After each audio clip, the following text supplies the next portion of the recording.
And why is this night so special? This cannot be ignored. In order to be a member of Alpha Sigma Rho, one has to do what? To stay in Garth Manor one night. Nadie creyó en su pacto satánico.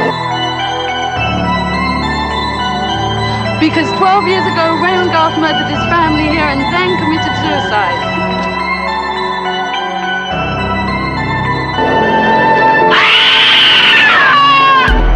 Yes, y'all, it's going down right now. Episode 213 of the 22 Shots of Moods and Horror podcast is coming at you live and direct and bringing you another Halloween special. Listener's Choice Volume 13. We got the Double Shot J, Mr. Parker, aka Speak, and Grumpy Old Fuck in the house tonight. And of course, you know me, your host, the MOOD to the Z, Moods. Yeah. What's going on, guys? Are we recording? Yes, we are recording. Okay. Usually I see something in the corner. I just don't want to fucking do the whole show without recording. Yeah, we are live and direct, like I said. I thought that was pretty self-explanatory. But yes, we are back with our annual Halloween special chosen by the listeners. Once again, are we happy about this? Not fully. Well, we honestly, want the hour. No, these were fine choices in hindsight. I mean, I understand you just watched Haunt twice in the last whatever year, so it's for you. It's kind of like okay, yeah, you but don't it's feel like like doing it, but it's not like a bad choice. It's not like they gave us like some shit dog. Okay. Let me explain. They gave us slugs. Let me explain this. Okay, so we on this show, we like to theme out things quite often, even maybe sometimes the themes aren't exactly perfect. Sometimes they're just relative to being a theme. So, in my opinion, the perfect third choice would have been the Midnight Hour on this show, because it would have been all in the 80s, you know, Halloween films from the 80s and stuff. I feel like Haunt is definitely the oddball out here. I mean, we got Hell Night from 1981, Cemetery of Terror from 85, which we had recently I think a couple of us briefly talked about it last year when we did the top 10 in 1985 show and stuff, which actually made my list. So we had briefly talked about it. And Haunt, which you have to agree is kind of the oddball one out here from 2019. The Midnight Hour would have been a perfect fit in here. Yeah, but we got something to look forward to. Yeah, like or Hollowgate would have been perfect. Hollowgate, Midnight Hour, and Flesh Eater next year. So, right. Isn't it funny that Cemetery of Terror never got mentioned for like 5 years straight when we did it? Mm-hmm. For the first time ever, it got mentioned last year, but didn't make it through. And then it makes it through this year. It's the BluRay, right? It's the BluRay. It is. People have seen it now. Nobody watches movies unless it's streaming or it's on for a while. If it's not on Blu-ray, it doesn't exist. If it ain't streaming, it's not a movie. That's what's happening with the Midnight Hour. That's what's happening with the Midnight Hour. We just have to have Midnight Hour released on Blu-ray, and then good luck. Make it through. Okay, so good luck. So when we did our top 10 in 1985 last year, Cemetery of Terror was not out by Vinegar Syndrome at that time. It got the Blu-ray release. Was it before Halloween? I can't remember. It was like probably around somewhere around there. Okay. Yeah. So then it got its popularity, got its flowers after the fact and stuff. So it makes a lot of sense that it would have got mentioned and actually got the votes to make it into the show this year and stuff. But yeah, I mean, that is definitely what's happening with the Midnight Hour. I just feel like no one's either seen it or heard of it, or they're just not accepting that it exists again because it's not on Blue Rizzle. So I don't know what the deal is. Anywhere. It's unfortunate. It really is unfortunate. And I actually even said, I think I said this to JP. I said, there's a good chance that it probably will get a lot of votes, maybe even picked this year because of the 85 show last year. It was actually in my top 10. I thought for sure that would help people kind of get the 85 show last year. Yeah, it was last year. And I'm pretty sure it was last year. I don't know. We've done a lot of top 10 No, it was definitely last year. And I thought that would have got the clock running. Used to. I thought it would have got the gears going. It would have got the gears going, for sure. I don't think it was last year. Yeah, we had 91 and 2005 last year. Yeah, we had 2005, 91, and before that was 85, right? Oh, wait, we just did 70 as well. 70, 2005, 91. It was like 4 ago. What was the last show that we just did? No, 2005 was this year. Yeah, so was 91, right? So we did. No, 2005 was this year? I don't know what's happening. Yeah, 2005. It was the last show that we did because the last show we our did. last show before our break was the 85 show, and then our return show was the 1970 show. So we actually have done 2 top 10s in this calendar year of 2000. The last show was 05. That's it. Did I not say 80? You said 85. You know what I meant. I just said 05. Okay, But yeah, so I was we left about off to with 05 into 70. So we've actually done 2 in this calendar year. So I think the show previous to that was 85, wasn't it? Yeah. Or 90. No, we 91. We did 91 and before. 85 last year. 100% we did. Yeah. So It was probably more. It was. Yeah, probably towards like the. What episode was that? 1985. Come on. dude, We're not going to know that. I don't have the trivia at all. But anyways, we should digress from that. But yeah, so tonight's show, Hell Night from 1981, Cemetery of Terror from 1985, and of course Haunt from 2019. And yeah, you know, I mean, when I heard that Haunt was getting picked again, I wasn't overly super excited because I've actually watched it twice. My story is with Haunt is that I watched it very, very premature last year. I kind of bootlegged it. I was curious because I love Halloween movies, so I wanted to check it out. So I watched it, and I do remember liking the movie. And then about a month later, maybe 4 to 6 weeks later, Mike asked me if I wanted to do Fresh Cuts one day, and I said, okay, sure, I'm actually free. What are we doing? And he goes, Haunt. And I'm like, fuck, I just watched that.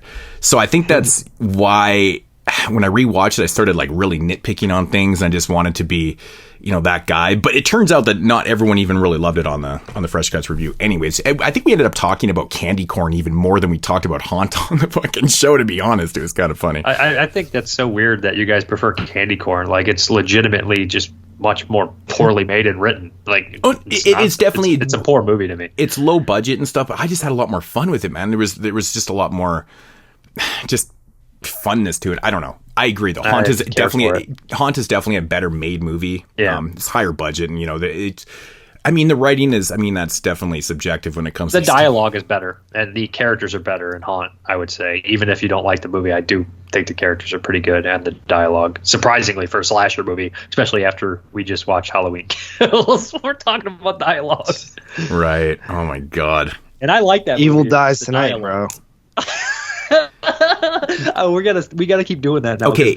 People just post Evil Dies Tonight, and it makes me laugh Every hysterically. time that they say Evil Dies Tonight, and that if you were playing a drinking game, you would be fucked up so bad. Especially when Sheriff Brackett does it cracks me up. Oh man. Yeah, because he sounds like he's about to have a stroke while doing it. I mean, Anthony pretty sure Michael he was Hall just- is so obnoxious in that fucking movie. I can't believe that's him. For some odd reason, He just looks like a meatball. I just can't believe that that's him. Like, that's the dude from the 80s I grew up watching, you know, and fucking Weird Science and shit. And I'm just like, he's so obnoxious and ridiculous in Halloween Kills. It's just, I'm sitting in the cinema watching this going, there's no fucking way. Like, this is crazy. But yeah, the Evil Dies Tonight thing had me eating a lot of popcorn. Just put it that way. You're nervously eating your popcorn. I was. I'm like, this is crazy how many times they're saying this shit, man. But yeah, we'll keep the Halloween Kills talk maybe to a minimum, because I mean, eventually we're gonna probably end up doing. Yeah, it'll be on a roundup show or something, I'd say. Dude, we have like 4 or 5 of those roundup shows to go. Actually, now. we should just wait till the third one comes out and just do the new trilogy. Even though we already reviewed 2018, just do the we could Blumhouse just trilogy. Redo the trilogy as a part 2. Part 3, actually, because we did 2 Halloween episodes. I think I just read yesterday that there's another Jeepers Creepers movie coming out too. So I'm like, Jesus. I know. I couldn't tell if that was fake news or real news. I wasn't sure. That's why I wanted to bring it up on here if it was. But anyways, the point is that there's a lot of sequels and shit coming out to movies and franchises that we've done. So We've we got never all done these. Jeepers Creepers. We didn't. Nope. We never did 1 and 2. Weird? Hey, Isn't you that guys weird? actually We've done did. so much stuff. We never did Jeepers 1. Creepers. 1 You and did 2. all of them. Even the new No, one that's not out yet. It's done. We don't got to do it. It's done. We never did that. What are you It's talking done. about? It's done. Moods. Wink. Wink. Yeah, right. I love Evil Dies I like Tonight. those movies. Fuck you. I want to do those.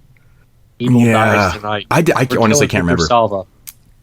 I know there's a couple Listen, Leprechaun movies that I we did need to just do. want to say this though, because the 1970 shows came out. It's came out that we pulled 1994, and I just want to know: are you going in with bare hands? We're going bare hands. I'm It's not the year counting of that one though. I I'm- don't think it's a horror You movie. count it as a watch, dude.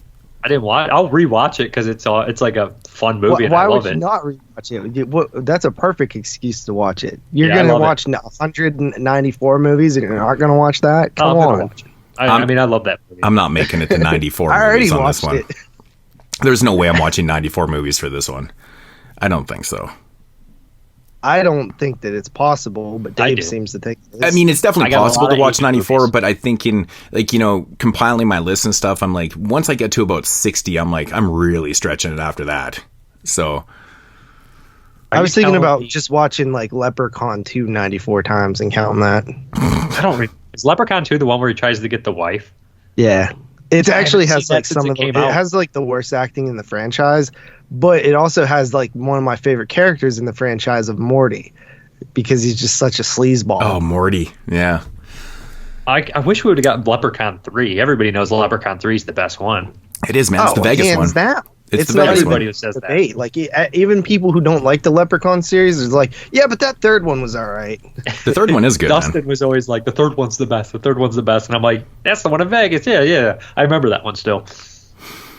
Right. It is kind of funny, though, that people get to the fourth and they're like, this is too stupid. You're like, guys, it's a Leprechaun series. I mean, they pulled that space shit. And I watch it and I'm like, oh, this is all it's a satire. Yeah, I don't give a shit. I don't remember hating the fourth one when it came out. I don't think I remember anything. I just fucking watched brainlessly at like age 8. Like, that's Brian Treacher Smith. He did 3 and 4. Yeah, right. Yeah, so he made his Leprechaun movie, and then he's like, I'm gonna have fun with this one and make it a satire. We talked about that, man. We're like, Treacher Smith made like the best one and the worst one back to back. Yeah, it's just so bizarre that he did that. Until Origins came out. Yeah, I'm not watching that one ever. Yeah, the reboot was good though. I actually enjoyed it. Was fun. No, the reboot was great. Mm-hmm. I love that, man. I've watched it like 6 times since it came out. The Leprechaun reboot is like my Maniac Cop 3. I actually just read the other day randomly. I don't even know where I read it, but Warwick Davis actually has interest in returning as a Leprechaun. So I don't know what that means. If they make a sequel to the reboot, that he's going to replace and do the Leprechaun role again, or if they're just going to do their own fucking thing or whatever. But I just thought it was kind of interesting that there was actually news about Warwick Davis returning as Leprechaun. So yeah, he loves that role. Mm-hmm. And he said that he wanted to wait till his kids grow up a little bit more to return to it. I remember him saying that. But I appreciate Warwick Davis because he's been in like Star Wars and Harry Potter, like these huge movies. Skin Deep. Willow. And then he comes back and does something like Saint Bernard for the guy that directed Skin Deep. And you're like, what? That's because Gabe Bartolos is the special effects artist. Right, yeah. So they're all buds. Right. That's cool, though. That's cool they did that, though. A lot of guys that shows that, like, he is not too big, no pun intended, for any... Oh, there was a pun intended there. Anything, you know what I mean? Yeah, there was a pun intended. But it's okay, because you're am not a very unintended guy. I've never not been, got a black right there. Yeah, no shit. No wonder you like the Leprechaun movie so much. Yeah, you can totally relate to it, right? Yeah, no. Dude, the funny thing about those, man, is like, I remember being a kid and I would just walk through the aisle of the video store and I would see the damn face and it would scare me so much. And I was like, these movies are too scary for me. And I remember getting a movie and the trailer to the first one was playing, and they make it look like a straight horror film. It doesn't look like any comedy at all. Mm-hmm. And so that trailer would always scare the shit out of me. I'd fast forward, and this is like 94. I'm like 3 years old, and eventually we got it. You couldn't even reach the fast forward button when you were 3. No, the VCR was on the floor. The fact that he even has these memories is crazy too, man. Like Nex is going to tell us. Nex is going to tell us that he drove himself to the movie store. Wes Craven's New Nightmare in 1994 at 3 years old in the theater. I remember seeing Freddy's Dead and Child's Play 3 back to back on HBO whenever they came out. I was probably about 5, 6 years old watching them at my grandpa's house. Yeah. Mm-hmm. Yeah, I have mad memories of when I was a kid. And I remember finally getting it. And Leprechaun, out of all the things I've ever seen, the 2 scariest movies I ever watched was Leprechaun and Blair Witch Project. 2 scariest movies ever. And only one's good. I wouldn't say that, but I will admit, one's though, like extremely good, and one's just like really good. Seeing Blair Witch in the cinema at the time when people kind of thought it was real and shit was definitely a surreal experience. And we've talked about it on the podcast many times before, but it's something that will and could never be duplicated, especially in the world that we live in now. But it definitely was an interesting time to live through that. And And I have pretty fond memories of that, man, because it was just cool, man. People were like kind of freaking out, like this shit's real, blah blah blah. And if you saw it early enough in the cinema run, it was really cool, man. It was really cool, so can't complain.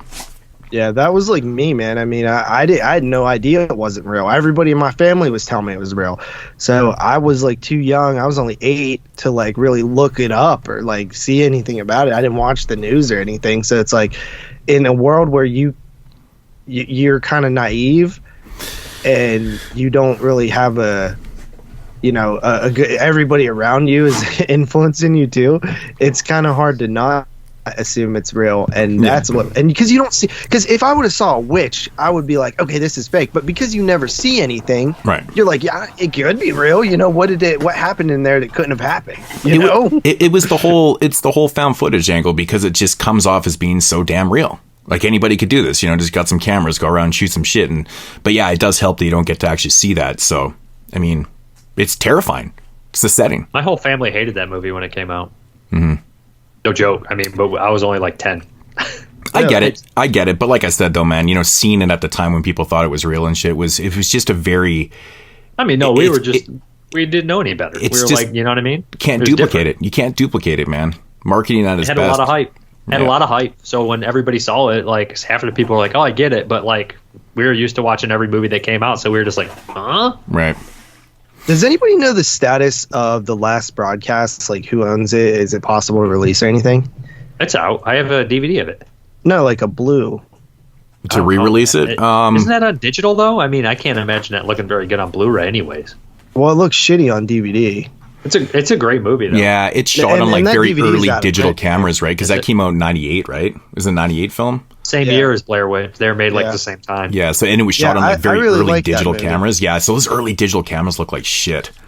I kind of love like I love that movie. AGFA release, doesn't it? Yeah, I could see that.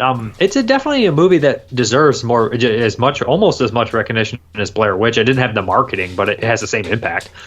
I think that's a very good movie. Underrated. It is, man. It's totally overshadowed, It came out man. before the Blair Witch, and nobody seen it. Yeah. Well, Blair Witch always gets that credit as being that, that first kind of major found footage film. I mean, if you not include Cannibal Holocaust and stuff, but the last broadcast definitely did come out before it. And it's a really good movie. I think it's very I think it's just underseen. I wouldn't say it's underrated, underappreciated. I think it's just underseen. I don't think people really know about underseen. it. Yeah. Yeah, not many people do know about it, or they know about it and they just haven't been able to see it. It's not like it's streamed anywhere or anything. Well, again, going back to what we said about the Midnight Hour, if it ain't got a Blu-ray release, it doesn't exist.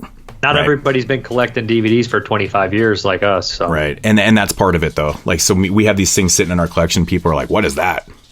Right. So I have a question. Then some asshole says, why do you buy all that stuff? It's like, I don't know. I guess so I can watch whatever the fuck I want. Whenever I want. I'm not like looking on Shudder like, why don't they have Hellraiser 2? They do, man. They have Hellraiser 2. But they won't have it next month. When you want to watch Hellraiser 2. Let me ask you guys a question since it's Halloween. So I was talking to a coworker today, and they have like a grandson who's like, I don't know, maybe like between like 7 and 10, somewhere around there. Fight? And no, but I was asking him, is he going trick or treating? Like, what is he going to be and stuff like that? Because I'm on, I like Halloween and stuff, and I was just honestly looking for something to talk about to kill 15 minutes. But they said that he'll probably go, but he usually only wants to go for like 10 minutes, and it was kind of mind blowing to me because I'm like, when I was a kid. And this is one of those like, well, when I was a kid type things. Get off my lawn. But welcome to the dark side. I mean, do you guys have any kids in your family? Well, I know Moods does, but how is like trick or treating is still a big deal or no? We went last year. I took them, and they were young. They were my cousin's kids, and they were really young though. So they went for about an hour and a half though, and they were only like 4 and 3. So they enjoyed it. Really, we weren't even allowed to trick or treat last year. Oh yeah, but it was canceled. I live in Ohio. They don't care. Yeah. Yeah, Canada actually gives a hell about things. you know. So Yeah, America doesn't care. Oh, I should address this. Oh, sorry, Moods, if you want to finish your kid trick-or-treating thing. No, I was just saying he's definitely going this year. I'm not sure how many more years because he's, he'll be 12 next year. I went till I was 17. Yeah, that's like the so cutoff yeah, is like 13, 14. The last year I ever went, dude. I was 13, but I was also really, really small. I was only like 4'10", so I could still pass as like an 8-year-old. Right? Still had the beard, though. no, I didn't hit puberty yet, man. I was a late bloomer, man. I was a complete late bloomer. I remember going twice sometimes, 3 times sometimes. I would go in my neighborhood twice. I would change my costume, and then I would go to like a friend's neighborhood and go again, like on a different day. What's that? Oh, a different day. That's good. Yeah, because not good all shit. us towns do it on the same day. Oh, that's crazy. Yeah. Yeah. Oh, I should address. I don't hate Canada. You guys literally like, am I not going to be able to make jokes on this show? Okay, I want people to really listen to Mr. Parker right now. Listen, wait, no, this is serious. After the show, we got comments that people were mad that he hates Canada, and he's like, "JP, I don't know what to do. I really do hate Canada, but I don't. Should I apologize?" I'm like, "Yeah, just say you don't hate Canada." Shut up. I just tell the truth there. No, seriously. Like, do you think Moods would have me on the show if I literally hated Canada? Like, come on now. I don't know. How do you hate a place? Well, like it definitely got sparked from the 1970s one stuff. Place like it's like Detroit. It's like there's a bunch of places. I make fun of Detroit all the time. I make fun of Detroit more than I make fun of Canada. It's a joke. Yeah, and it definitely the 70s show fueled that again because I'd had PMs and people were like, why? Like, what's with this Dave guy? Why does he hate Canada so much? And I'm like, dude, and I reply the same every single time to these people. I'm like, guys, he's joking. He's just fucking around, man. Right? Like, I mean, I don't know why people take this shit so damn literal and so serious. It's absolutely crazy. So the people that are listening to this right now, Dave is fucking around. Like, a lot of the shit that we do on here, we joke. We've had people like, you guys are so racist towards Mexican and Jews. And I'm like, how? We got Mexican and Jews on the show. Mm-hmm. Right? So we're making fun of ourselves. Just remember that. If these guys don't like my jokes, don't listen to last podcast on the left. I literally was listening to the show. They were doing the Paul Bernardo and Carla Homolka case, and they were making fun of the Canadian cops. You can imagine. Mm-hmm. They always make fun of cops, but you can only imagine fucking Henry doing the over the top Canadian thing. Right. I was at one point, I was like, that's probably enough of that. The stereotype. This is a good segue. There was another thing we were going to talk about. Comment wise on the bid, right? Is that comment still there, or did you delete it? Oh yeah, the funny okay, so we always get like an abundance of pretty hilarious comments and stuff, and I never take it serious. I always like these type of comments and shit like that. And so I believe this was one of the very first comments on the 1970 show, I believe it was. Yeah, I think it was one of the very first comments on the 1970 show. And it said, this is what it read. This is from Inhumanoid Decompose. Inhumanoid Decompose. Serious, though? So this is what his comment said. You do this, but not 31 days of horror, ?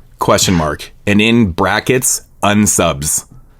I read serious? That and I started started laughing. Not serious. I when started laughing so hard. In parentheses, it refers to like a joke, like a meme. So I responded. I was literally pissing myself laughing. I was like, "That is one of the funniest comments I've read in a long time." And I'm just thinking to myself, going, "Man, people actually take this shit that serious and stuff." I'm like, it's like people look at YouTubers and stuff as like they're married to the game. They're married to doing videos and shit like that. I'm like, man, I got a life, man. But in all honesty, the reason why I didn't do 31 Days of Horror this year is not that I didn't want to. I was actually out of town for like the first week of October.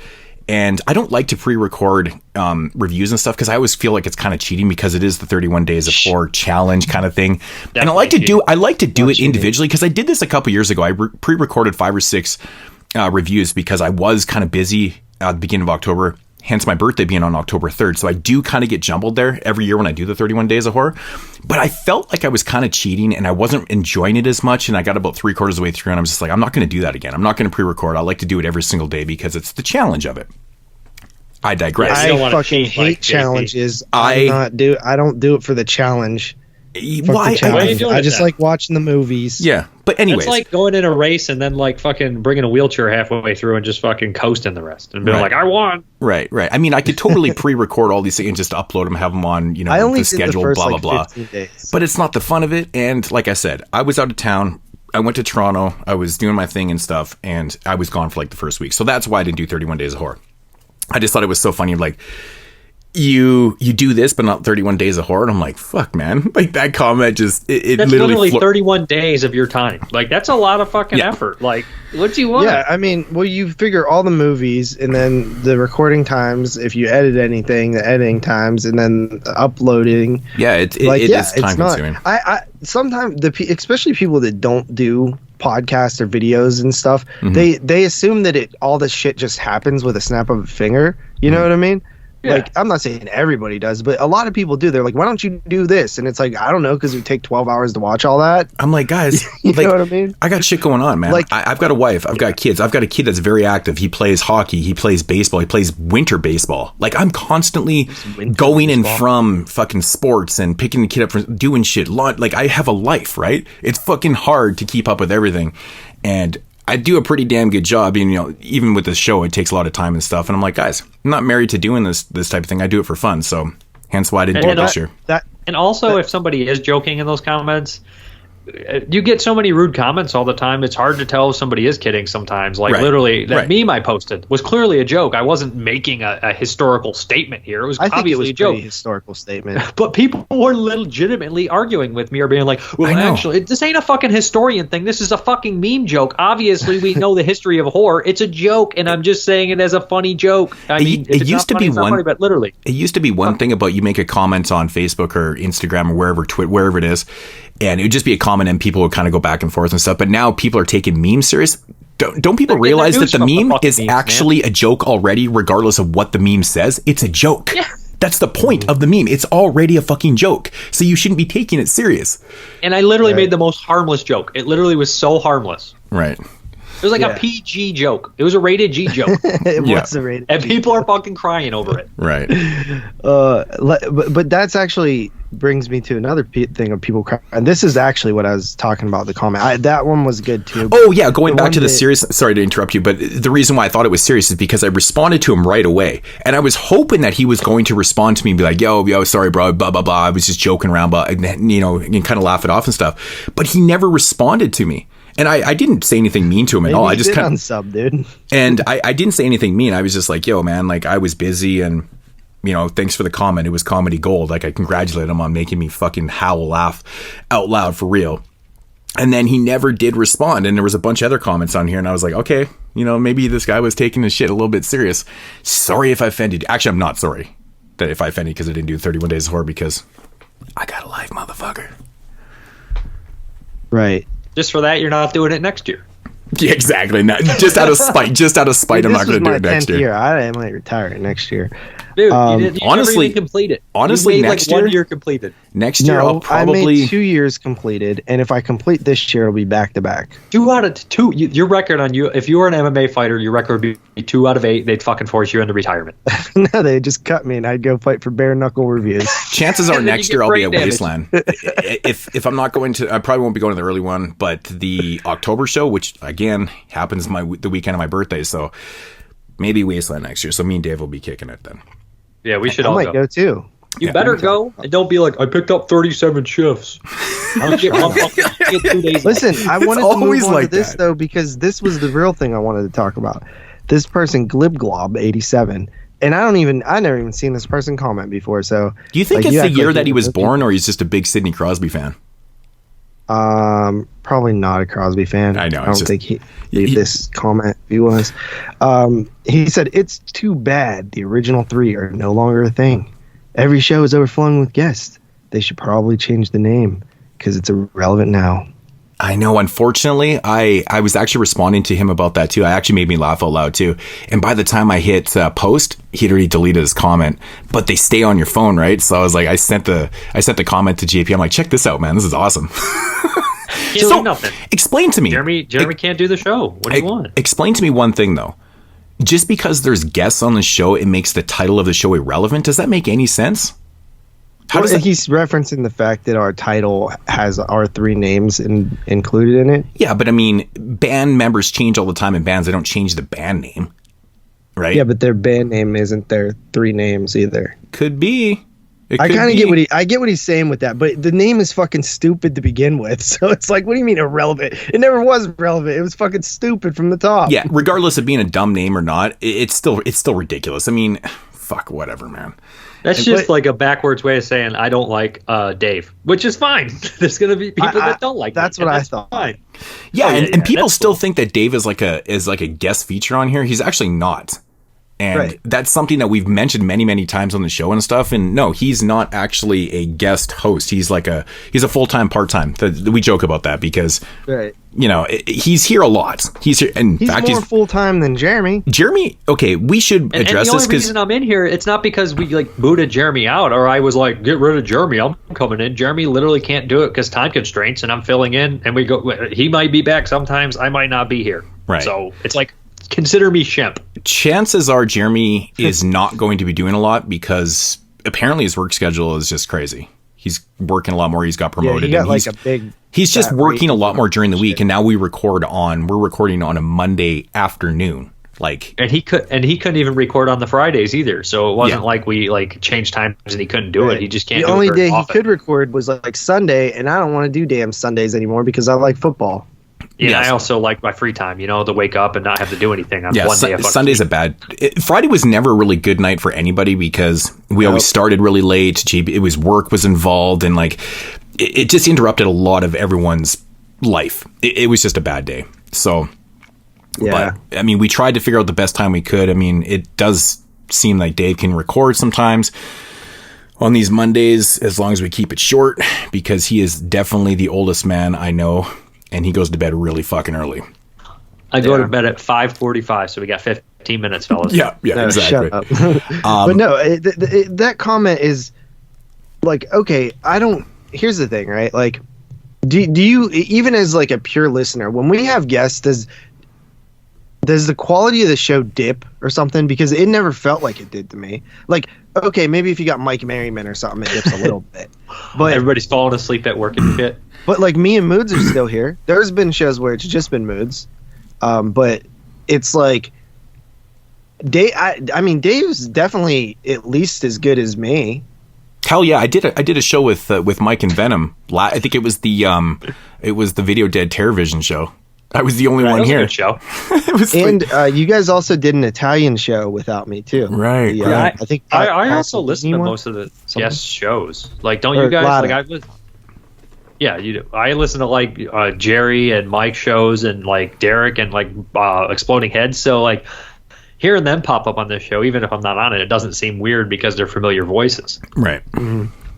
Well, I mean, like everybody told us forever, like, oh, get Exploding Heads back. You guys need to do a reunion and stuff because people like those shows. I mean, Dave, you even said that when you were just a listener, those were your favorite shows. Right? Yeah, that's why I was like, you guys should get Exploding Heads for the next top 10. And then you guys were like, yeah, we should. Why don't we get them back? And I was like, I don't know. And then you guys asked them and they said yes.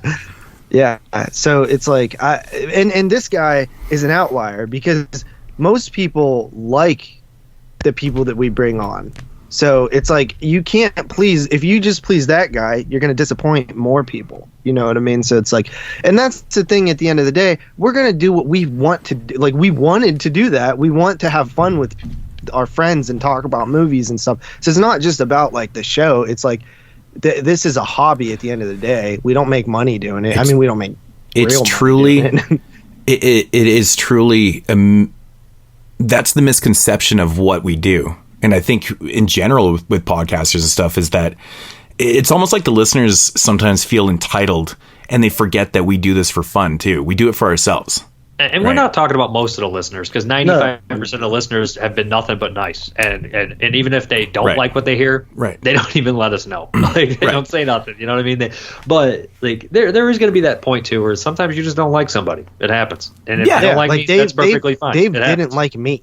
Whenever I don't like anybody when I first hear him on the podcast, any podcast, I'm like, I hate that guy. Right? I'm pretty much the same way, and I know JP can probably vouch for that. I'm not a people person, really. I like everybody. Like, whenever I listen to horror movie podcast, Jay of the Dead Show, and he left, and they brought that new dude in. I was like, I don't like this.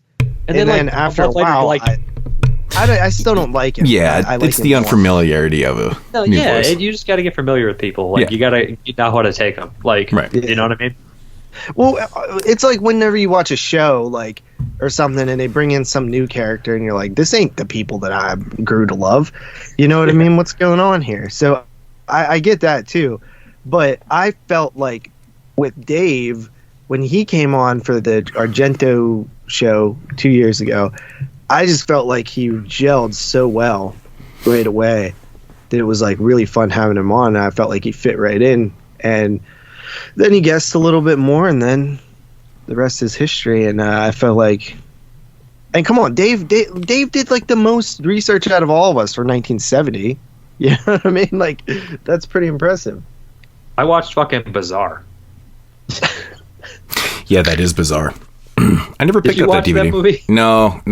I never grabbed the DVD for some reason, and I just was whatever. There's a reason. I was at my limit anyways. I'm pretty happy with what I did.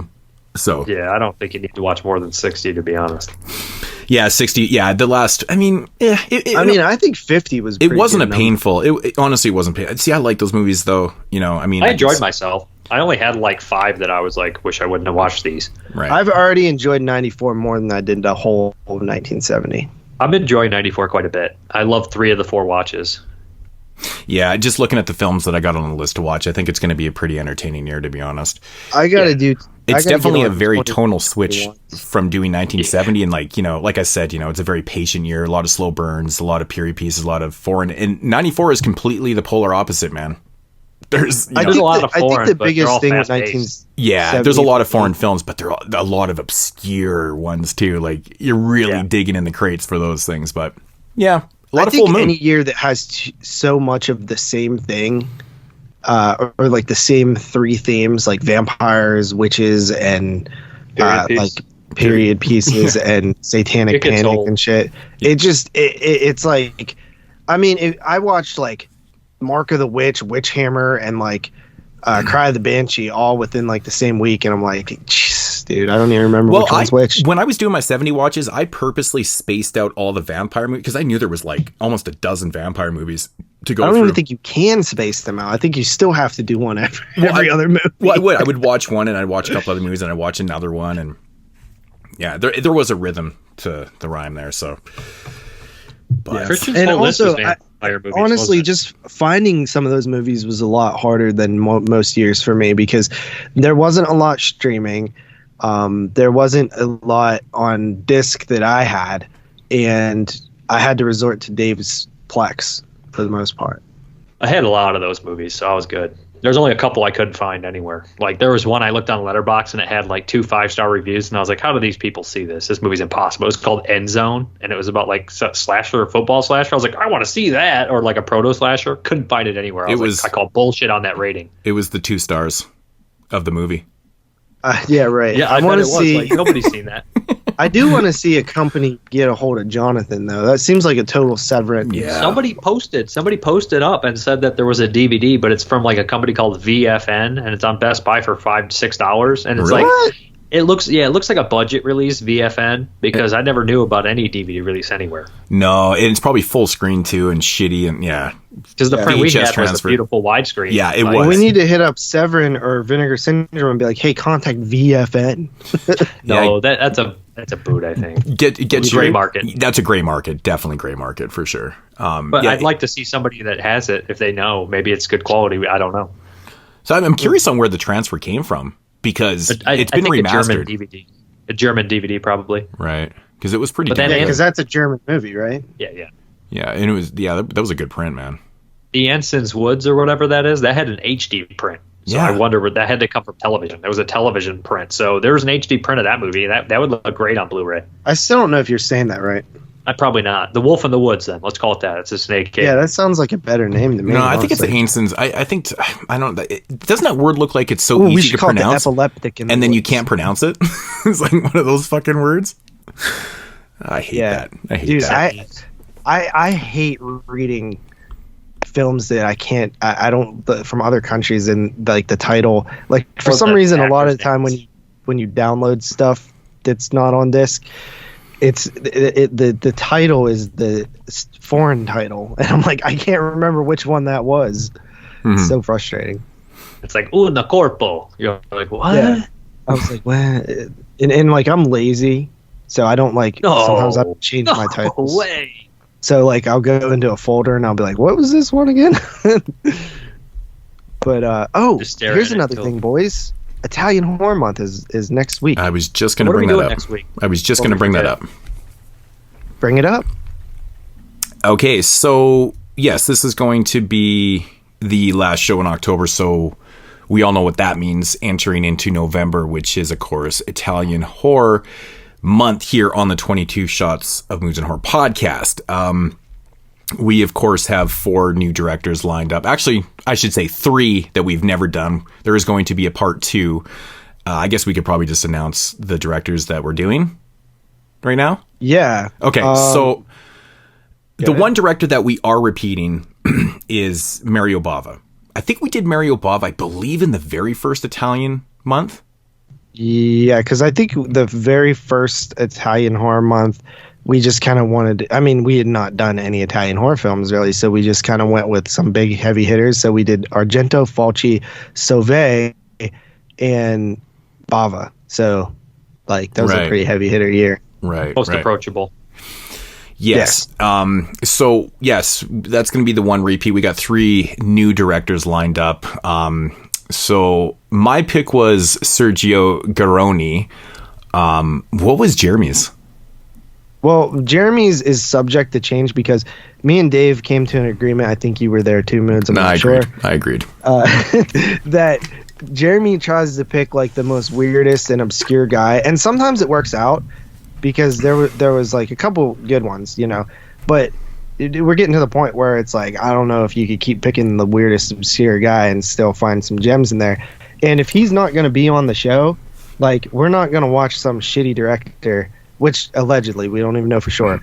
If the damn if he's not even going to be there, you know, he's going to make us watch some shitty director. But if he ain't being there, I'm not doing it. He already made us watch the Twilight movies and got out scot-free. So, oh my God, you're right. You're right. I'm not doing that again. So who did he pick though? Or we not? I don't even know how to say his name. name. Might not do it. You know what? Let's not even announce it because it might, like you said, it's subjective. It's to change. It might be Claudio Fragazzo later. Actually, it fucking should be Fragazzo for sure. That should be it. But we are going to be leading off Italian Horror Month with JP's pick, which is Antonio Margheriti. Yep. So that the whole reason that I picked him is purely because I wanted to do Cannibal Apocalypse for a really long time. Right. I've not seen his other 2 films there. I picked Cannibal Apocalypse, Devilfish, and Killerfish, not Devilfish. Devilfish is Lamberto Bava. Oh, shit. Yeah. Killerfish, I mean. Yeah, Devilfish. A Devilfish, I mean. No, Killerfish is the one. It's Killerfish and Devilfish, man. Actually, Killerfish goes by. It has another title too, doesn't it? Is it Devilfish? No. Devilfish it's is not A.K.A. Monster Shark by Lamberto Bava. But Killerfish actually. One of these fish moves from. It does have another title Margheriti. Margheriti to me sounds like a pizza for some reason. And the long there is hair one death. that has a very similar name to that last name as a pizza. It's the one with the little tomatoes on there. Yeah. Yeah, and then pizza. the long hair death is the other choice on that month. So yes, so that we'll lead off with Margheriti, and yeah, I think that's a pretty cool one. You know, we haven't done him yet, so I like that. That's a great pick. Thank you. Mm-hmm. Yeah, so that's going to be Italian Horror Month. Well, it's 3 of the 4 that we're doing anyways. So, well, Dave, what did you pick for Bava? I picked Lisa and the Devil, Baron Blood. And what was the other one? Fuck. Picked it. I can't fucking remember. Oh, jeez. Why do you do this to me? Well, dude, I mean, we're doing them like in 2 weeks, so I assume that you would have the movies picked. I have the movies. I did pick the movies. I just can't remember what they are. I'm literally going to have to look it up. You didn't name what you picked, Moods. He picked Baron Blood, Whipping the Body, and Whipping the Body's the third one. And Lisa and the Devil. Lisa and the Devil. Yeah. So and Moods, I forgot Whipping the Body. You didn't. What was the titles that you picked? Yeah, so I got Sergio Garoni, and actually it's kind of funny. He just actually had a couple of his movies released by Full Moon, which is kind of the same shit. So I only picked one of the two. First one is The Hand That Feeds the Dead. It's got Klaus Kinski. The other one from the same year is Lover the Monster, but they use footage from The Hand That Feeds the Dead in that one too, and it's featuring Kinski. And I was like, fuck that. We're not doing both of those. That's just ridiculous. But yeah, the first one is Janko the Bastard. And from 1976, SS Experiment Love Camp. So that's kind of a real huge mixed bag of movies. Three completely different. Seen that one. Yeah, it's three completely different movies. One's like a supernatural Western horror film.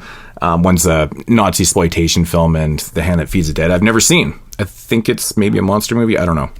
I feel like I've seen one of those, to be honest. I think I've seen The Hand That Feeds the Dead or camp. Lover of the Monster, and I don't want to watch it again.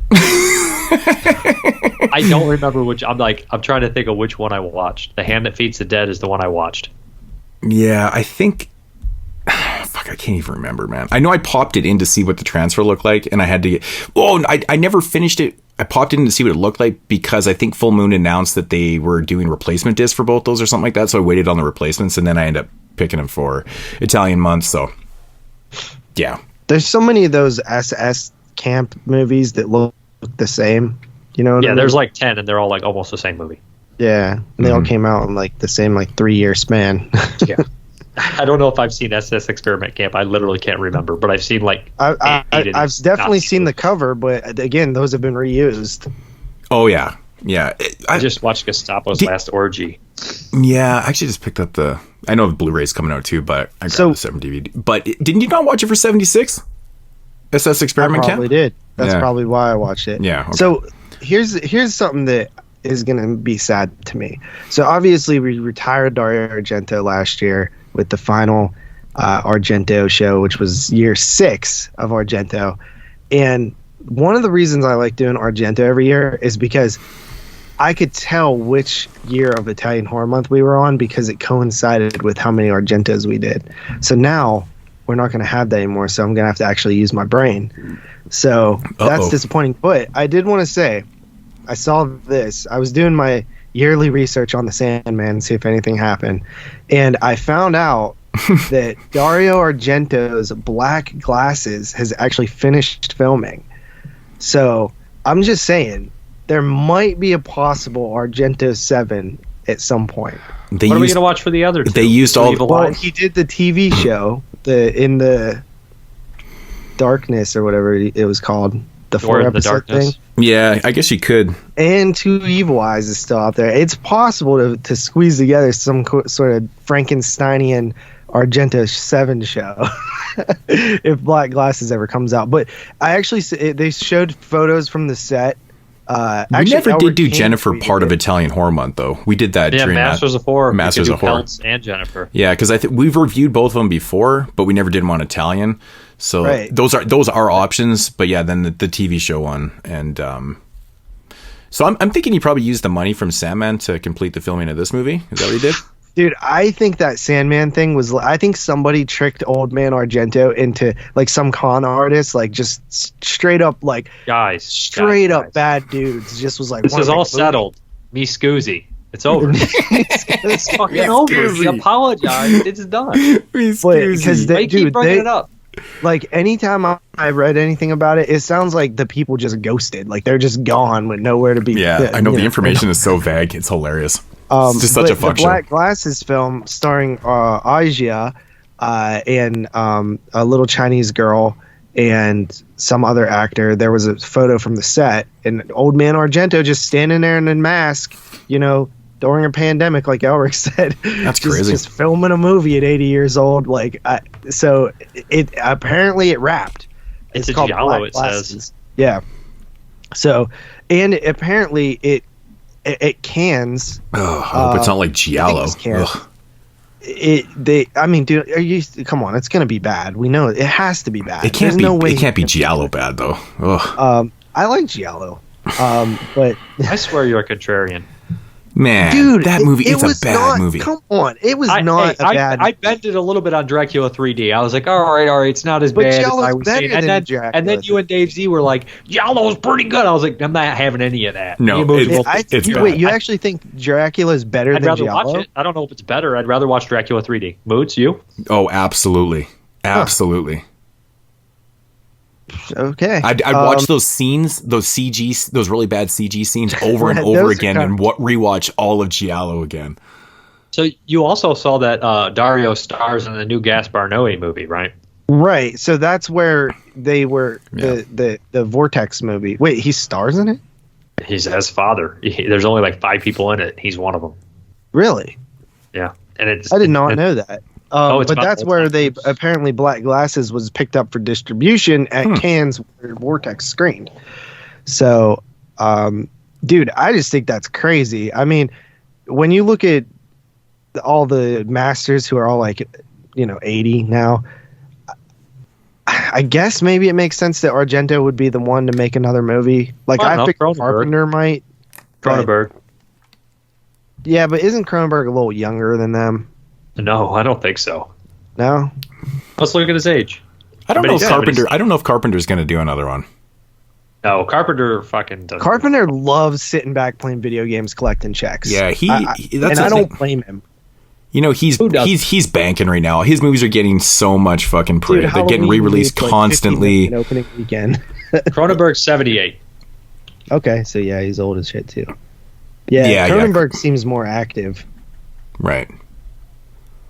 But yeah, so I just thought that was kind of interesting that Black Glass is actually filmed, because I remember we reported on that a while back. It's interesting. It is probably interesting. In between the Scream 5 news and the Freddy remake news. It's probably in between there.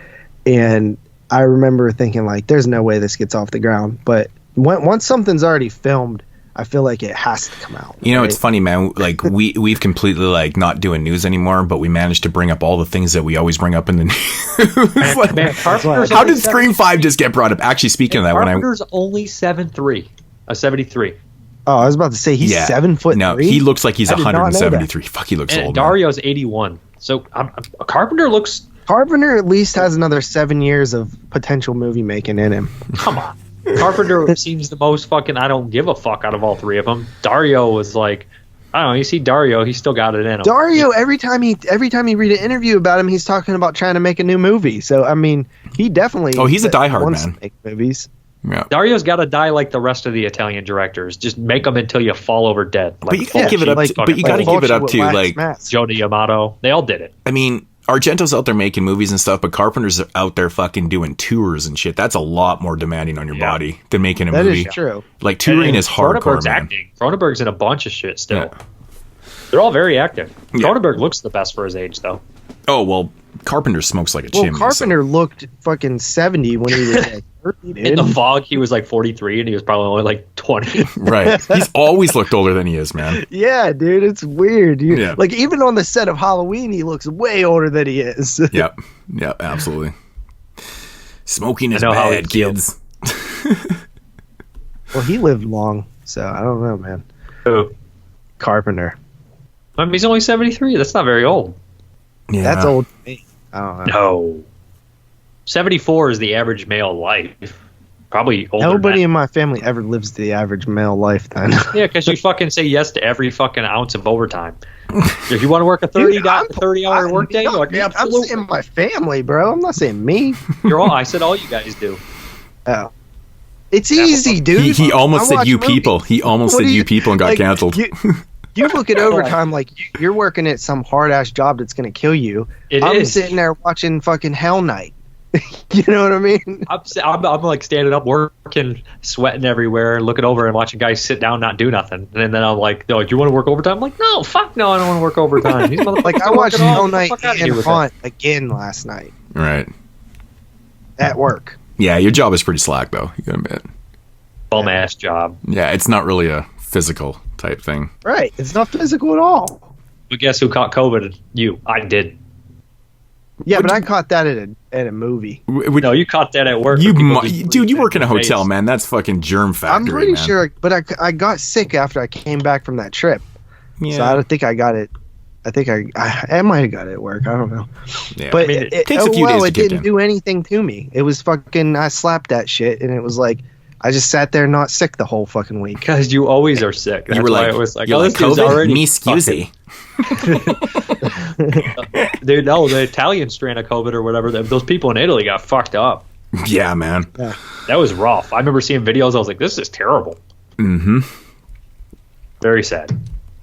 All right. So do we have any house cleaning things that we just want to, that I'm forgetting about? I don't think The so. only thing is that that What We Watch show is supposed to come out eventually, and then we're not going to take any more What We Watch picks, I believe. Is that correct, what we decided? I still got to do the 3 I have. I watched 2 of them. We still have like ones that we need to finish that we haven't got to yet. Yeah, But yeah. after But that, as of now, I mean, this will be probably one of the last shows for it, and then it will be coming out. Just had a little bit of a hiccup in it, but yeah, it'll be dropping sometime, whenever. And but yeah, on that note, we're not going to be taking any more. We just decided. are we that, taking any featured reviews? Are those done too? I don't mind doing those. like at the all. bonus review? I don't mind them because it's like it's a group thing. You know, it doesn't feel like homework. I don't mind the what we watch, but like I if love you the get What We super Watch, far but behind. I'm not if you gonna be get the only super guy far doing behind, it. I don't think we should have like some crazy deadline, like where it's like, oh, you gotta, you know what I mean? I think Right. what I do on my show is just draw it out of the hat, and that's the movie. Yeah, right. Like, Yeah. If you always have a bag, That's what full I of shit, suggested just draw we it did out. Just draw it before. out. Where Yeah, I why was not? like, Just do why one not week or have everybody suggest shit and then we pick like, you know, a couple. You know what I mean? Instead of doing or just throw them in a bag and then draw one every fucking week. And like, yes, it might take a year, 3 years to get your pick, but it's in the bag. that's what I just said. Yeah, but I mean, you're saying a couple suggestions. I mean, their pick actually goes in the bag, so no matter what, it'll eventually get reviewed. Yeah, it's just tough though, man, because you know with Jeremy getting picks and not being on the show and not being able to do anything and stuff, it just gets very complicated and convoluted and stuff. And I feel like just getting rid of it is probably going to be the easiest way to kind of right itself here. So I think it if might be we can funny always to bring throw- it back if we feel like we could want to do it again. right. to throw them all in one bag. Oh yeah, that's the thing. We always have the potential of changing things up. Like we've changed the format of the show tons and tons of times over the last Like right 8 now, years. you guys are listening to a new format and you don't even know it. right. So They hate it though because it's different. right. Yeah, this one, Yeah. this is like a very Pissed. simplified version of what we used to do. It's like intro, Glob is featured pissed reviews, off, which is good. So Yeah, just but- change the name yeah, because it's not even the same format. right. So for now, you know, if you're on those tiers or whatever, feel free to leave.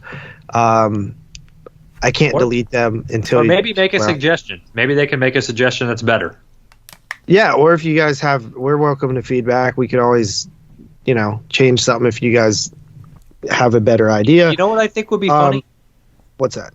I think honestly, like if they threw the what we watched in a bag and like everybody drew one like a month and they have to watch that movie, like so you don't pick up one movie for one person. Like you could, it's the luck of the draw. Yeah. So like you draw out, you're like, fuck man, I got fucking Skeeter or I got Yeah, fucking I Slaughterhouse fucking 6. You know what I mean? Yeah. Well, honestly, here's I say another we do thing, that with too. the feature One of the reviews, reason- man, Feature One of the reviews reasons too. that or bonus feature reviews, not Well, our actual featured pick reviews- shows. I meant the bonus. Like if we had a bunch of bonus reviews, throw them in there. We'll get to them, and then that'll be that one that's going to go on that show.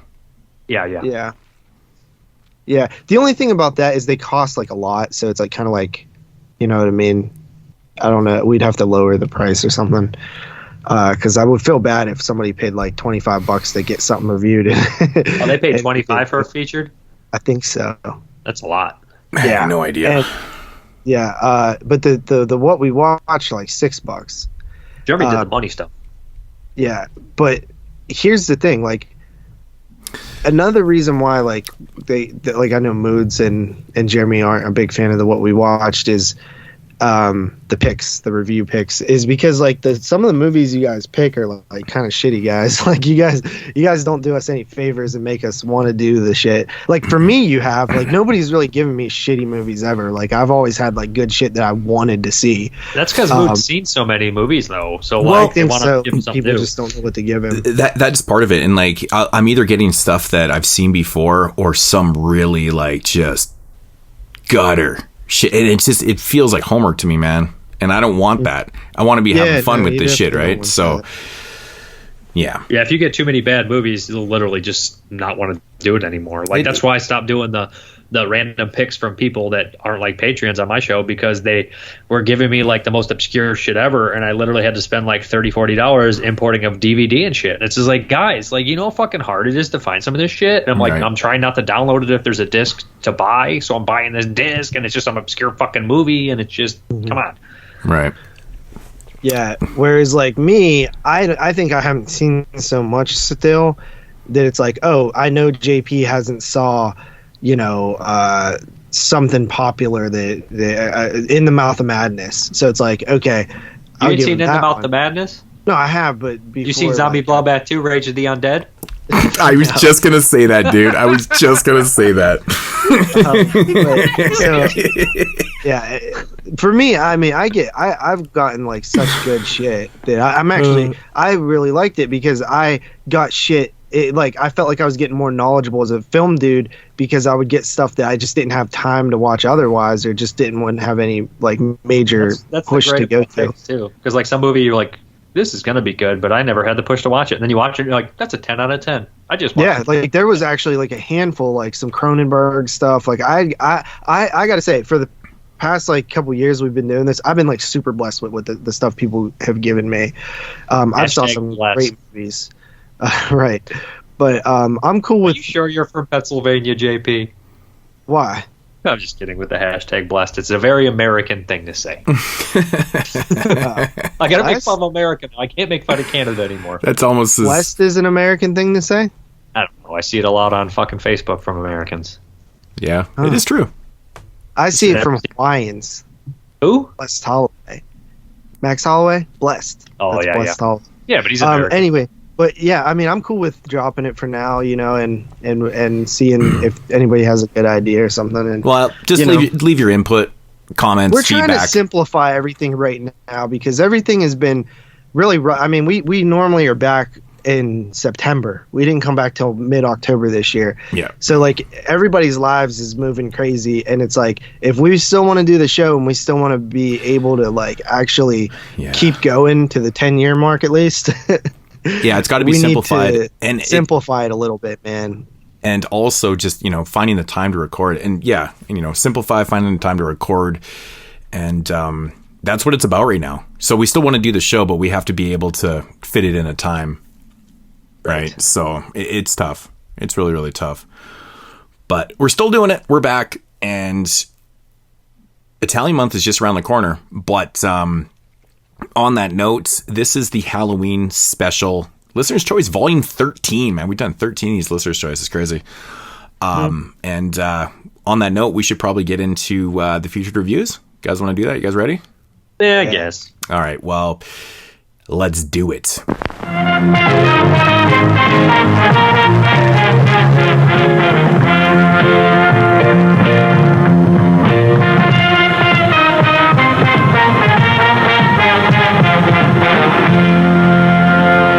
And now, our feature presentation.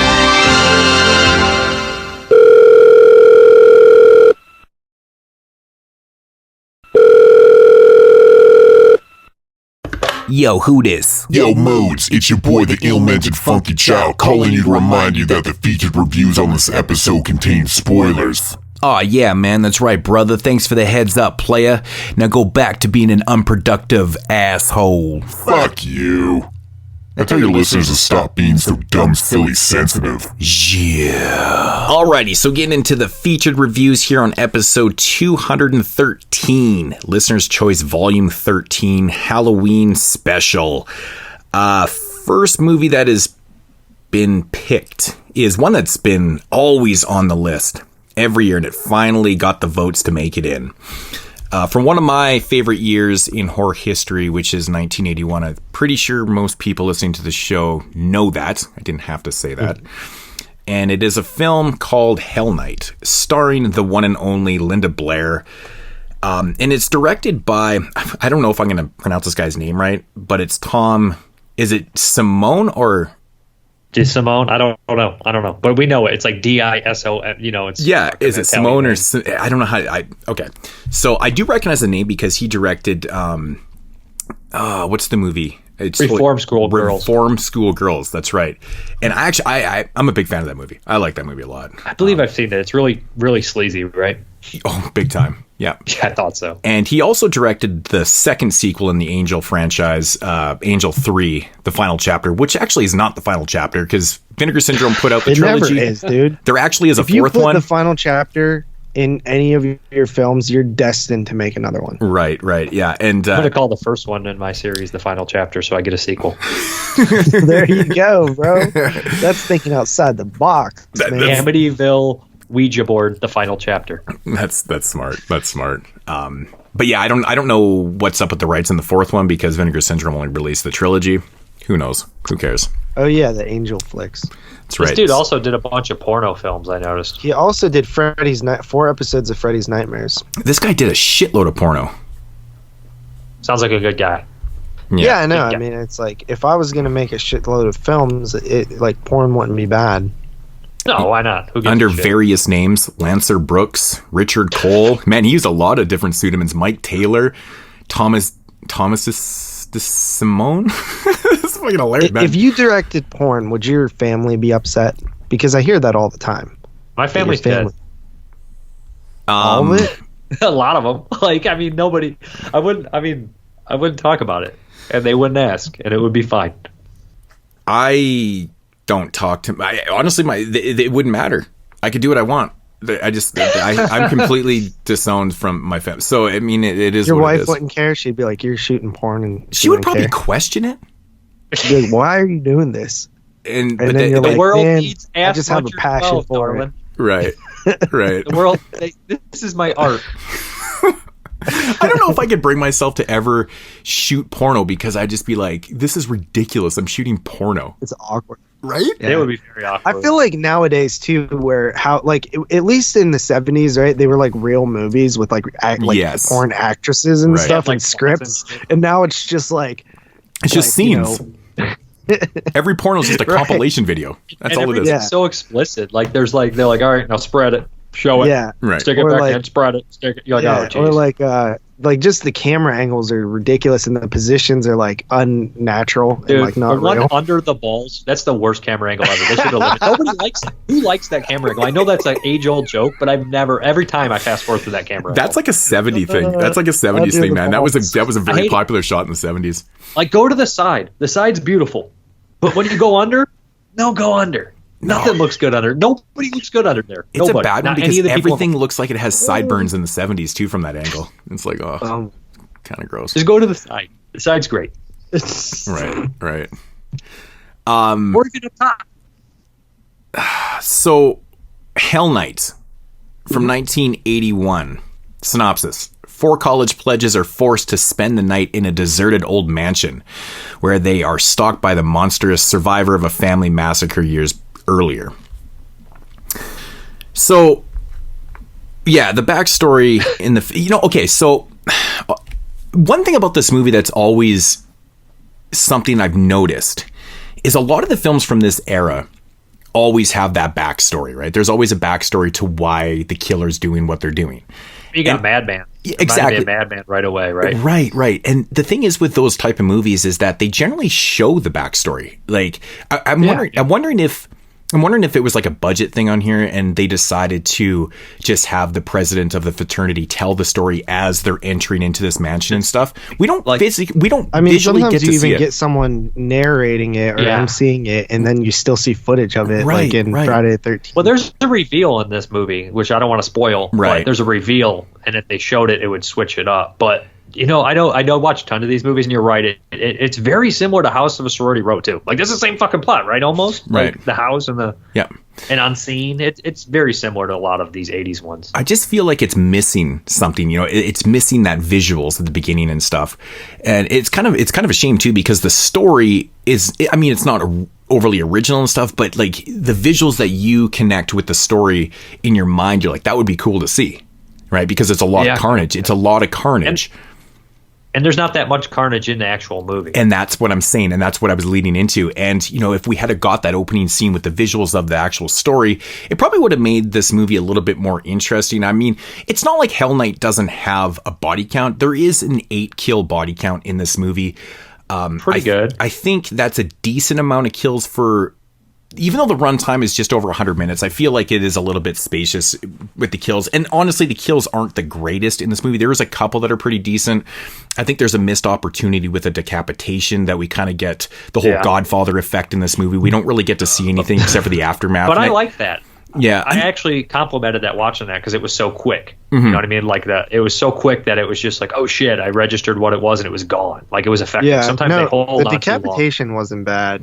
Right. But yeah, I don't the rest are off screen, right? There is a couple that are off screen in the movie. You know what this movie feels like, man? This movie feels like an episode like Scooby-Doo where they're just walking down the halls with the music. Like a lot of Scooby-Doo episodes take place with people just walking down the halls. That's what this movie feels like. I don't know, man. Actually, it's all right. It was built up. I mean, I watched this right back to back with Halloween Kills right around the same time, and there is no I felt like there was a lack of suspense because I didn't know who any of the characters were in Halloween Kills, and I'm not knocking on that because I did enjoy it.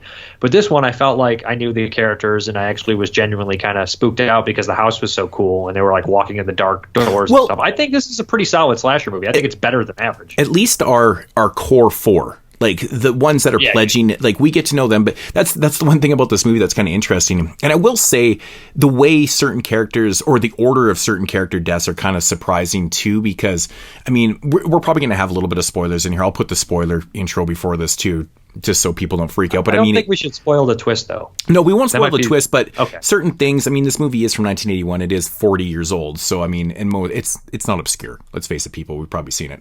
I've never seen it. Okay, GP. It was hard to watch after the DVD went out of print. So I mean, I guess it was. It just came back out. But okay, so we have our core four inside, and then we have a bunch of characters that are basically fucking with them inside, right? They've got speakers set up, and they're doing a bunch of things, and these people that are outside, who are part of the fraternity, start getting picked off one by one. I mean, it's very typical slasher-esque type narrative where these characters aren't really developed at all, and they're just getting picked off one by one. It's very typical and stuff. But one of the characters that does die, I always found it kind of shocking because you think that he's going to be one of the main characters. You know what I'm saying? And I'm talking about the president. Yeah, right? yeah. And just when he dies, I'm just like, oh yeah, okay, that's kind of cool. And I like that. I like how it just seems like it's kind of out of order and stuff. But yeah, all those characters' deaths just to me just completely feel like they're just body count kills, right? We don't know any of the characters. Yeah. I don't think that some of them even have fucking names, to be honest. Well, the one guy's character is basically being a weirdo. That's all he is. Like the cheap guy who's like, you're enjoying this too much. And I kind of hated that guy with the glasses. Right. He just comes off like really creepy and annoying. Like that's, I guess, what he's trying to do. It's not like a bad performance. I just don't like that guy. Okay. I was glad when he died. So getting to our four main characters, we got Linda Blair, who plays, she's kind of like this like shy kind of goody. She's not like your stereotypical kind of slutty character, even though we kind of have that character. She's not really an over the top horror type cliched character and stuff, but Linda Blair in this movie, she's kind of an innocence type. She is. She's very, very innocent. And, I mean, the characters in this movie are definitely all kind of likable. Like the four, I find them pretty decently likable. They're not like shitty characters. I don't know, the male lead's I kind like of the surfer dude, and that's kind of it. He's Tim Van Patten from Class of 1984. Yeah, yeah. And what I mean by likable is that they're not overly dislikable. You know what I mean? All these characters kind of feel like they're just your average type characters. Like no one's really over the top. Even like I said, the Denise character, man, like she is what she is. She's got a really great line in the film where she's got like 3 or 4 words. She's like, we got Quaaludes, Jack Daniels, and music, and she's got the speaker in her titties, and I'm like, that's amazing. She's got titty music. I was like, what is that? What is this speaker thing? What is that? It's those little wireless radio things, right? Because I've never seen one of those in my life. Oh yeah, I'll tell you what I haven't super seen common is that fucking hologram in the 80s. There was no such thing as that hologram in the 80s like that. Right. Yeah, but obviously. That's nitpicky. But I liked her, like, because usually that character is like, if we go to like the 80s, like later, Night of the Demons, I guess that would be Stooge, right?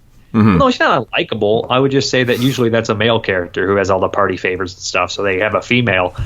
And yeah, you're right. All three, I would say 3 of the 4 I really like. I like the 2 partiers because they're both just like free spirited and stuff, and like. you know, and then I like Linda Blair. The other guy I don't dislike or like. He's just there. He's kind of like, hey, I'm the vanilla good-looking guy that doesn't do much, you know? Yeah, Jeff is the he's the very stereotypical pledger that comes from a very, very rich background. They even have a conversation. It's very political. You know, it's like, you know, he comes from this, you know, he's just well off, like really, really rich, and they kind of exploit that a little bit and stuff. And yeah, he's very average. He's just an average character, you know. Yeah. The house kind of boring.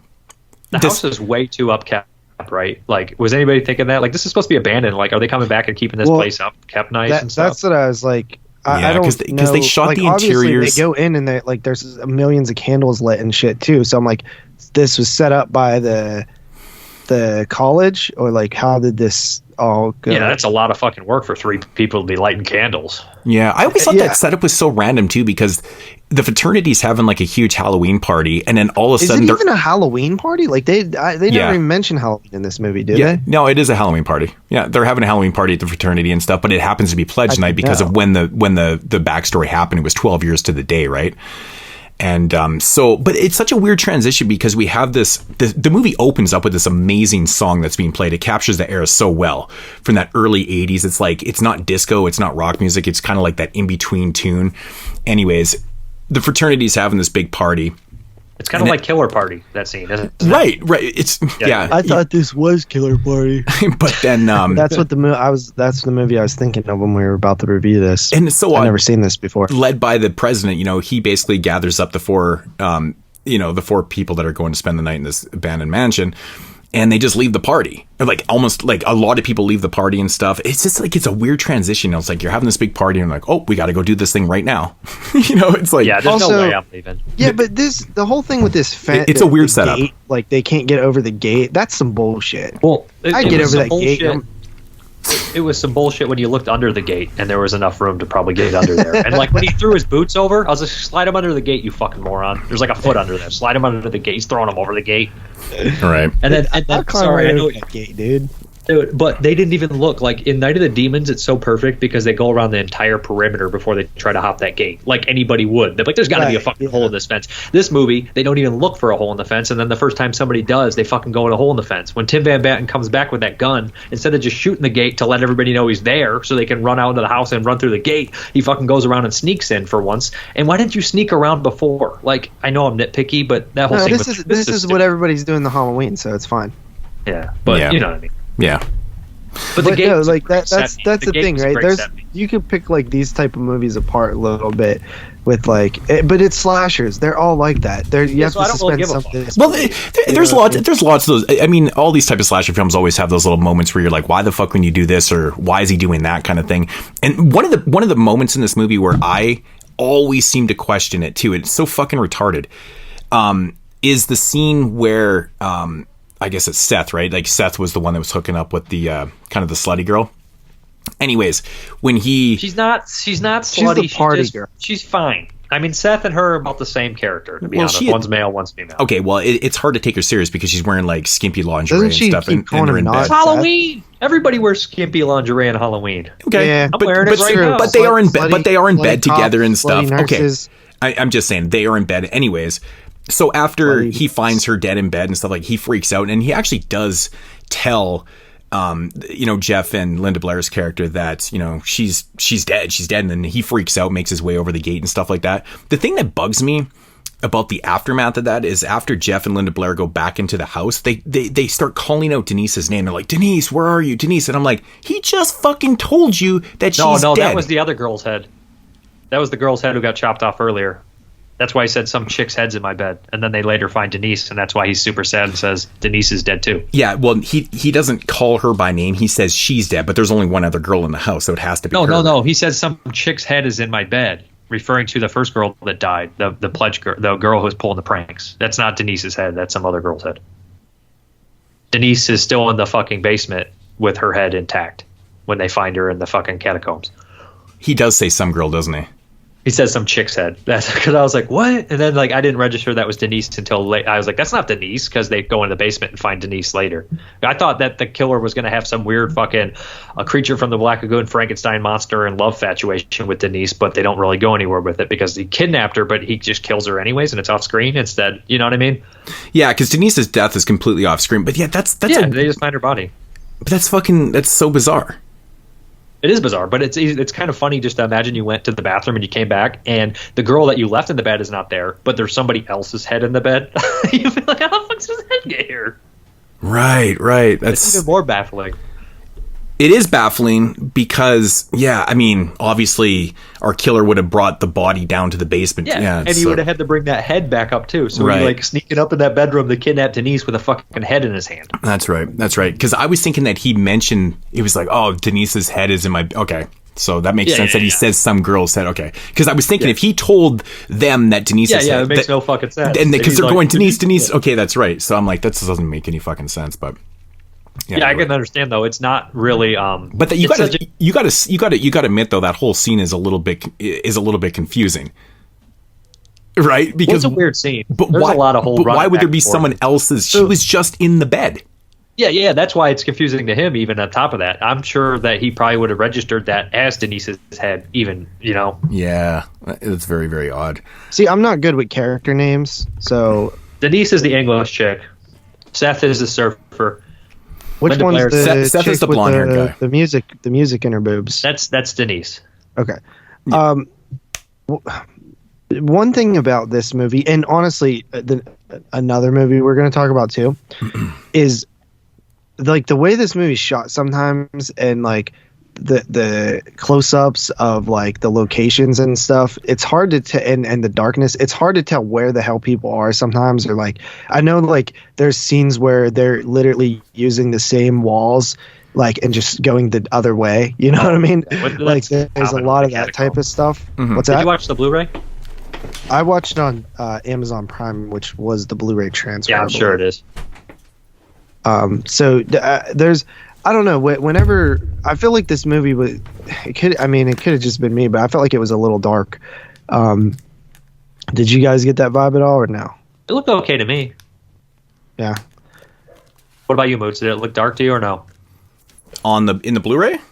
Yeah. Just in general, like the scenes, I just felt like there's a lot of sections of this movie where it's really dark and it's hard dark, to see. but I could see what was going on. Where they're at. I think it's normal. I think it's a normal shade of darkness to the. Like, are you referring to the transfer or the actual way it was shot?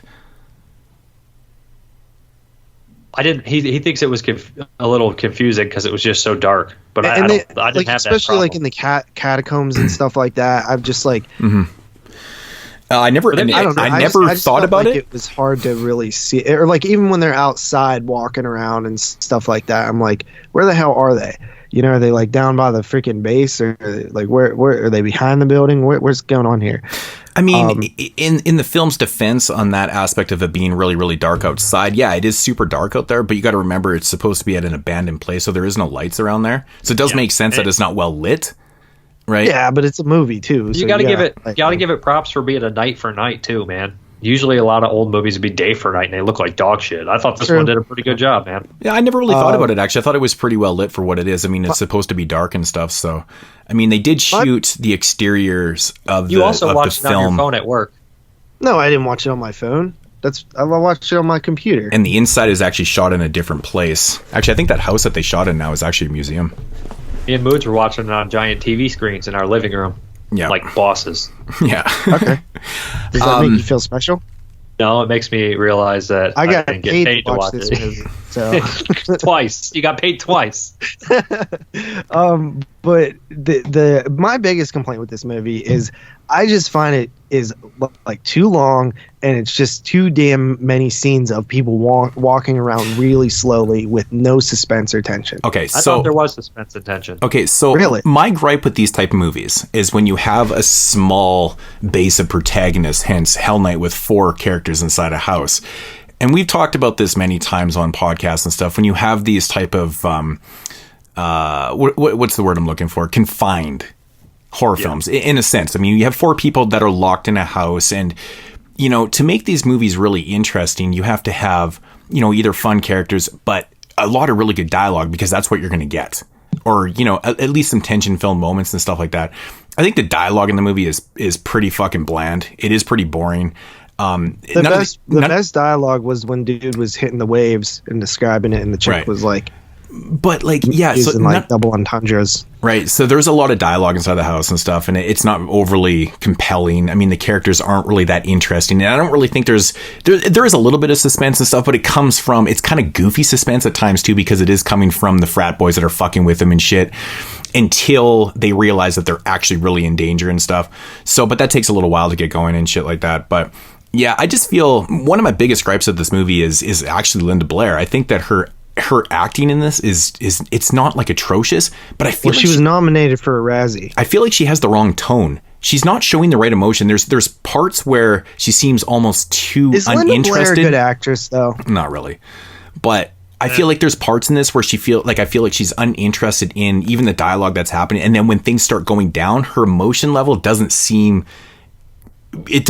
right for what's going on in the moment. I noticed that every time I watch this movie with her, man, it's like she's just calling it in. She's almost too soft spoken in this, and then when she needs to be overspoken, no, she's kind of on that, you know, that kind of bland level, if you know what I'm saying. I barely remember her screaming in this. Yeah, that she does a little bit, but it feels like it's called in. It feels like she's calling that shit in hardcore, and it's frustrating to watch, man. You're like, no fucking way. I do really like the ending though. I think the ending's fucking great, and I think the set piece with the gate is well done. Like, well, you know what I love about the gate is that it's a perfect setup too. When she backs into that gate with the vehicle and fucks it up, you see the gate move, and then you go, "I know it's coming." Right? Exactly. That part's great, and it is the best kill, and it is the best kill in the movie too. It looks the best. The twist is great too. Yeah. Everybody sucks the dick of another movie because of the twist, and then they don't bring this one up. It's the same fucking twist. Yeah. Everybody's like, that's the best twist ever. And this movie has the same twist, made the same year, and nobody brings up this movie as much. What is the other movie? I don't know. If I tell you, it's obvious. Type It'll it. spoil both movies. Okay. But yeah, I don't even really want to go there. One thing I thought was cool about this movie is like, it's like a slasher film, but it's all. I've never seen that movie. It's like a slasher film. It's like a slasher film, but it's also sort of has like haunted house elements too, and you don't really see that a lot. You know, it kind of feels like it has like a lot of similar things that happen in haunted house, people wandering around in a big dark castle type thing. You know, so I kind of like that, but. Like, this is a first time watch for me. I thought I've seen this movie before, but I didn't. And I don't know. It was my least favorite of these three that we're doing. You know, I go back and forth on this. This is one of those movies when I was younger, I used to rent quite a bit because I love the title of the movie sucks you in. And I like the artwork and stuff. So, and then you watch fantastic. It and you're like, I like it, but I don't love it. You know, it's always like a mixed bag and stuff. I do feel like there's definitely like two twists in this movie, though. I mean, the main thing is I feel like it's kind of obvious because they tell you that in the story, you know, with what the kids actually is a killer, right? Yeah. Yeah. And the fact that they talk about like how, you know, some of the state of what the kids were in and stuff like that. But I do feel like there's a hardcore missed moment in this film with Seth's death. Or yeah, with Jeff. His death was off screen, but with with Jeff's death, I feel like they should have showed the dummy death, man. Absolutely, because if they had shown that, dude, it would have brought this up like probably a point and a half, because it's such a great setup and it's funny how he dies. I thought he was going to land on some sort of gate, even though logistically it couldn't have been there. I really was waiting for him to fall on the gate. Right? I'd seen this movie before, but it had been since the DVD came out, maybe even before on VHS. But yeah, I was like, oh, I hope somebody falls on that gate. Which would have made no sense because it's like 100 yards out. No, it wouldn't have made any sense, but you wouldn't have complained if you saw it. You'd be like, oh, well. But you don't see this happen in movies very often where the killer does what he does to a character. And it's just so blatant, right? And then you get nothing out of it. It's such a missed opportunity because you know me with dummy deaths, man. Like, you throw a dummy death in there, man, I'm fucking reaching for tissues. I'm pissing myself laughing every fucking time. The worst dummy death ever is Zombie Holocaust. Oh, dude, arm falls off. It's so good. That one's so good, man. The best The best part of this movie was when that dude stole the shotgun out of that was the great. cop place, sneaks out the window and runs down the road. Right. And then steals that guy's car. He literally commits. Yeah, call the cops. I'm like, Call the this cops. guy committed so many felonies in the process of like saving his friends. And this is even like He was motivated though. he didn't really have it enough. Like, I don't know, man. Like He should have been really the only one that lived. He's the only one that fought hard enough to live. Right? Yeah. Nobody usually fights that hard, right? Like usually, if someone escapes the place, they don't go back, or they die when they come back. Like Feast, they just drive off. They never come back. Yeah, dude. That shit is. Don't you feel like? And I'm like, who leaves all these evidence guns like just chilling out on the desk? You know. I feel like, the final girl is like, it's super. I mean, I guess it happens a lot in these movies where they're a little bit more, kind of laid back, and then they become that stronger character as the movies go on and stuff, and then they fight and then they win kind of thing. But I feel like Linda Blair in this movie is like, I don't know, I just can't see her ever fighting like that because she's so reserved and so shy and so soft spoken and just like, I'm not really with this. Like, she even talks about how she's not even into pledging and doing all this shit and stuff, and like she's totally not interested. But I feel like that's actually coming from her real personality. She's like, I don't want to fucking be here, kind of thing, right? And I just feel like it kind of comes out in the film and stuff. But I mean, even though the best scene in the film probably is the last scene in the film, I have a hard time believing that her character would have even had the balls to do that shit. But I do like one thing in the movie. The fact that they do, they go to as far as to explain that she is a mechanic. So when she does that crazy shit there, it actually kind of made sense instead of not explaining the starter. Yeah. All she did was open up the But the thing is, man, I'm so anyway. not mechanically inclined. I wouldn't known how to do that shit, man. So I'm like, okay, well, that makes a lot of fucking sense because they said that she's a mechanic. It depends where the car is. I mean, sometimes starter. I wouldn't have been able to find a starter on that car. But I know that if you're having trouble with the starter, sometimes just hitting it a couple times will get it to start. Right. But you gotta, but that's if you're lucky. Right. Not like they had her fucking putting on like a bunch of shit, like you know what I mean? Oh, I changed the transmission. Like, But I mean, yeah, they did set that up though decently. Mm-hmm. Yeah. I mean, I don't have as many complaints about her. I think she's fine. She's perfectly fine. I mean, she's not like a memorable, obvious Exorcist style role, or even or Savage Streets or something. But she's fine. This is a very, very standard slasher to me. I enjoy the hell out of it. It's fun. But this is pre her post, posing nude though too. I think her whole mentality changed after that. Oh yeah. I feel like this is like reserved Linda Blair and stuff. And this was actually right at the point where she wanted to change her, change the way she was perceived. Right, she wanted to be more of a grown up because she just couldn't get those roles and stuff because they all saw her as the Exorcist girl, right? And that's why she actually posed nude, I guess, around the Savage Streets time. And but yeah, this is pre that, and you can kind of tell in her personality, like she still looks like she's like 15 with her little. Yeah, she looks very young. She got chubby cheeks. She's like 22 in this movie. She got like little baby chubby cheeks and stuff. She's actually really cute because they explain that she's a mechanic and she's got that cute look to her. I'm like, yeah, she's pretty sexy there. But I'll give her that. But you guys got anything else on Hell Night? Just the fact that this was produced by Chuck Russell and Frank Darabont, which I thought was interesting. That's right. I was actually reading in the factual stuff. They never did anything better than this. What did it say? Oh yeah, it says Vincent Van Patten, the dude that played Seth, the blonde surfer dude. Writer. He claims that Kevin Costner was a grip on the film. I thought that was kind of interesting. Really? Yeah. Really? Yeah, it says in the trivia. It's the one, I never even clicked on the trivia. It's actually just on the first IMDb page, and I just like, Kevin Costner? That's kind of strange. That is definitely strange. Yeah, so, yeah, just a little bit of a weird, I wouldn't say factual trivia, but it's written on IMDb as trivia, so we'll take it as factual, because everything you read on the internet is true. Yes. Right. So, that's what we're going to roll with that. So, ratings. Who wants to go first? Ratings. JP, why don't we start with you? First time watch for yourself. Yeah, so I mean, I think this is a decent movie. Definitely not my favorite type of movie. I do love slasher films, but I need a bit more in terms of kills and even just more characters to get killed. I would appreciate more special effects. I didn't really care for the killer that much, and I think that it has a good atmosphere. not a great Halloween vibe for a Halloween movie, honestly. But I couldn't tell if it was just a costume party or a Halloween film. I didn't know that if the cops they bitch really... about being Halloween. I think. Oh, did they? Okay. Did they? I feel like I don't know. Did. Do they? Maybe you might be right. Well, it feels like a Halloween movie because they're in costume, right? Right. But no, like pumpkins or there's no Halloween or aesthetic really, because even the fraternity or the frat house party that they're having, people are dressed up, but there really is no. I mean, it could just be a dress up party, right? There's no Halloween aesthetic. But there's no pumpkins, has and that more really Halloween atmosphere than Slugs. I'll tell you that. No doubt. Right. So Please let yeah, us know. I don't even remember it in Slugs. I think it takes place around it could be like Halloween. Day of the Dead, right? Where it's just they look at the calendar and it's October 31st. Mm-hmm. It could be like that, right? But I'm gonna give it a 7 out of 10. I'll pick up the Blu-ray eventually. All right, Dave.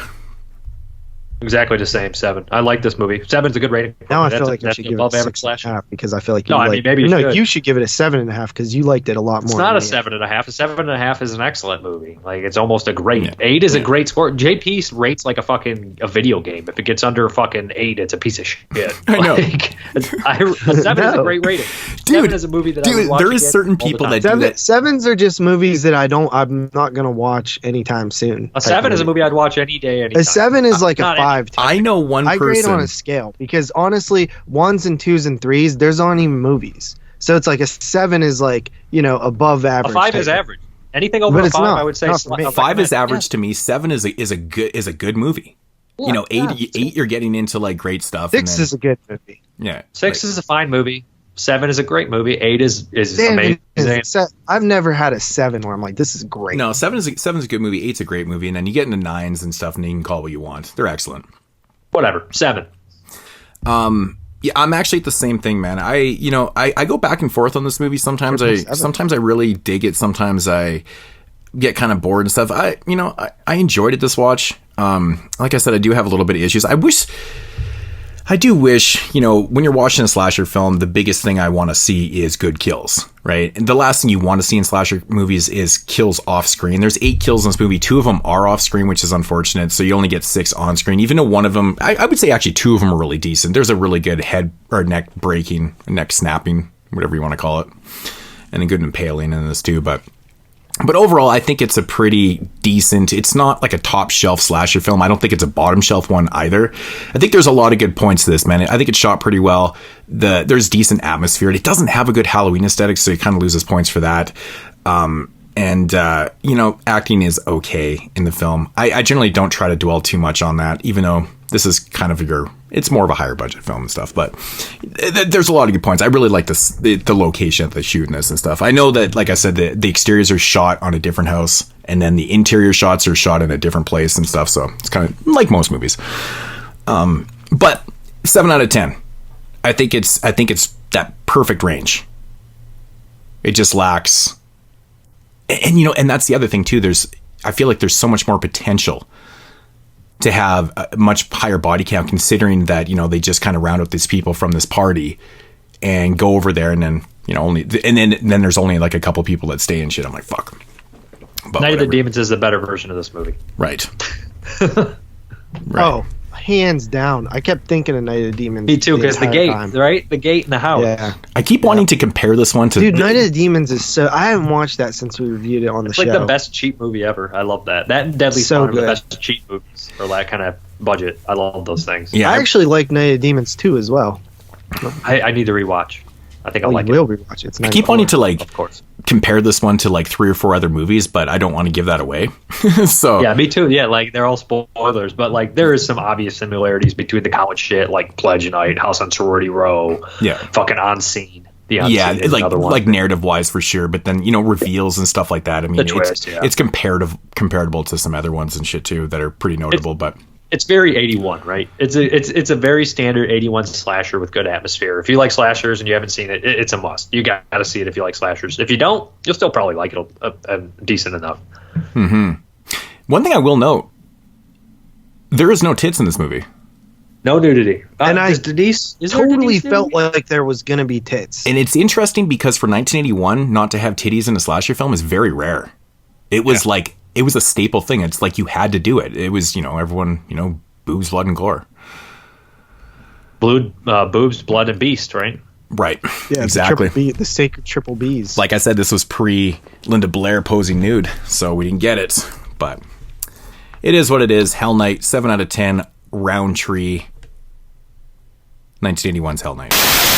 Halloween parties begin at Walgreens. Candy, party decorations, masks, costumes, makeup. Everything you need for Halloween fun now at Walgreens. Ever hear of a gift certificate that turns into a soft drink? Oh, it can happen this Halloween. When you give out McDonald's Halloween gift certificates, kids take them to McDonald's and they get a McDonald's soft drink. Oh, what's that? A book of 20 Halloween gift certificates costs only $1. And can turn into 20 regular soft drinks. It must be the magic of Halloween. Nobody can do it like McDonald's can. Nobody.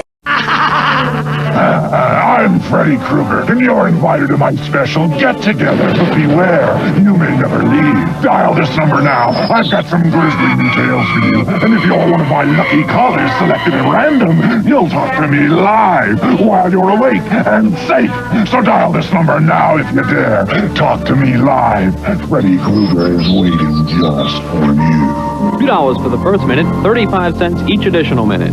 All right, so getting into the second film here on our Halloween special, and it is one from 1985 called Cemetery of Terror, directed by Ruben Galando Jr.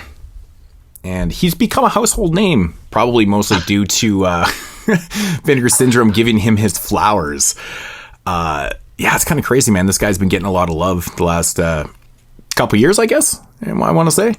I was familiar with him because I had the movie Don't Panic, which actually got released by Vinegar Syndrome also. Yeah. Which is probably, it's a really weird one. It's not, it's nuts. It's a bonkers. Bonkers is the term I'd use. Yeah, yeah. And then he did one in 89 called Grave Robbers also, which got some love, which is really cool. That one's great. That one's great. Yeah, but this is his debut movie from 1985 called, again, Cemetery of Terror, which, we mentioned earlier that it got some love on the 85 show. So, and it was really cool to actually see it get. It was mainly just by you. Yeah, he's like, we got some love. was I the only one that had it on the list? I don't remember. The top 10. Yeah. Oh, okay. Yeah. So it was a unique then. Okay, cool. Yeah.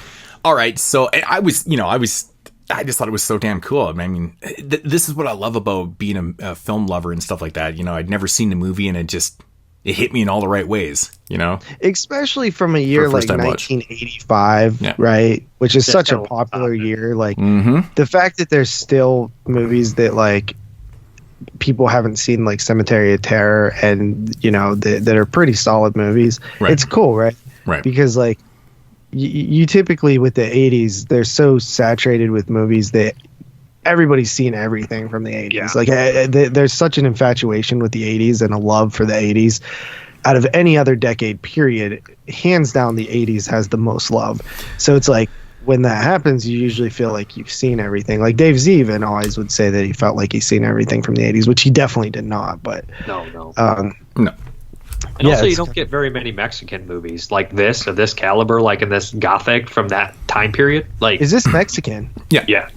But I had seen this one way back because I had that box set, that Crypt of Terrors from BCI. It had all those movies on there. And for some reason, one day, like, I don't know, like 6-7 years ago, I was like, what the fuck? I'll just put Cemetery of Terror in. So I watched it, and I remember talking about it years ago.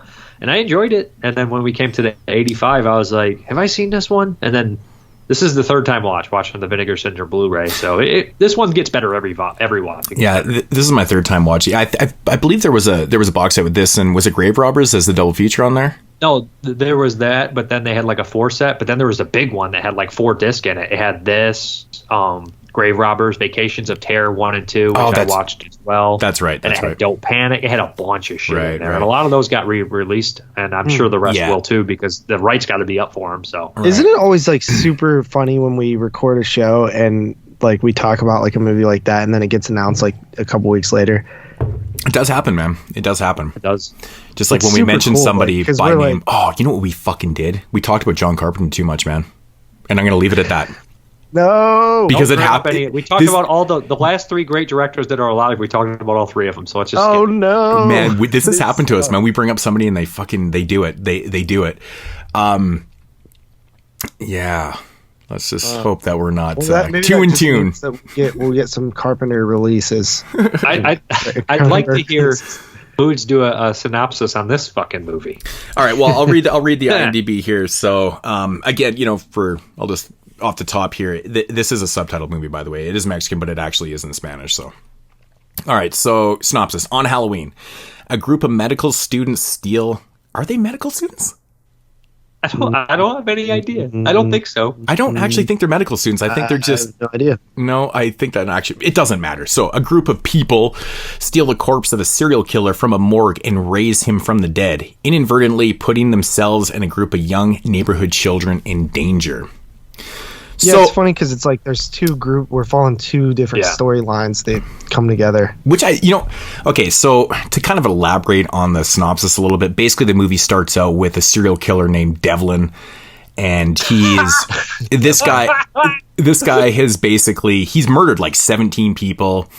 He's Michael Myers. Yeah, it's exactly Halloween. This is the Mexican version of Halloween. Hugo Stiglitz in this movie is Dr. Loomis to a fucking T.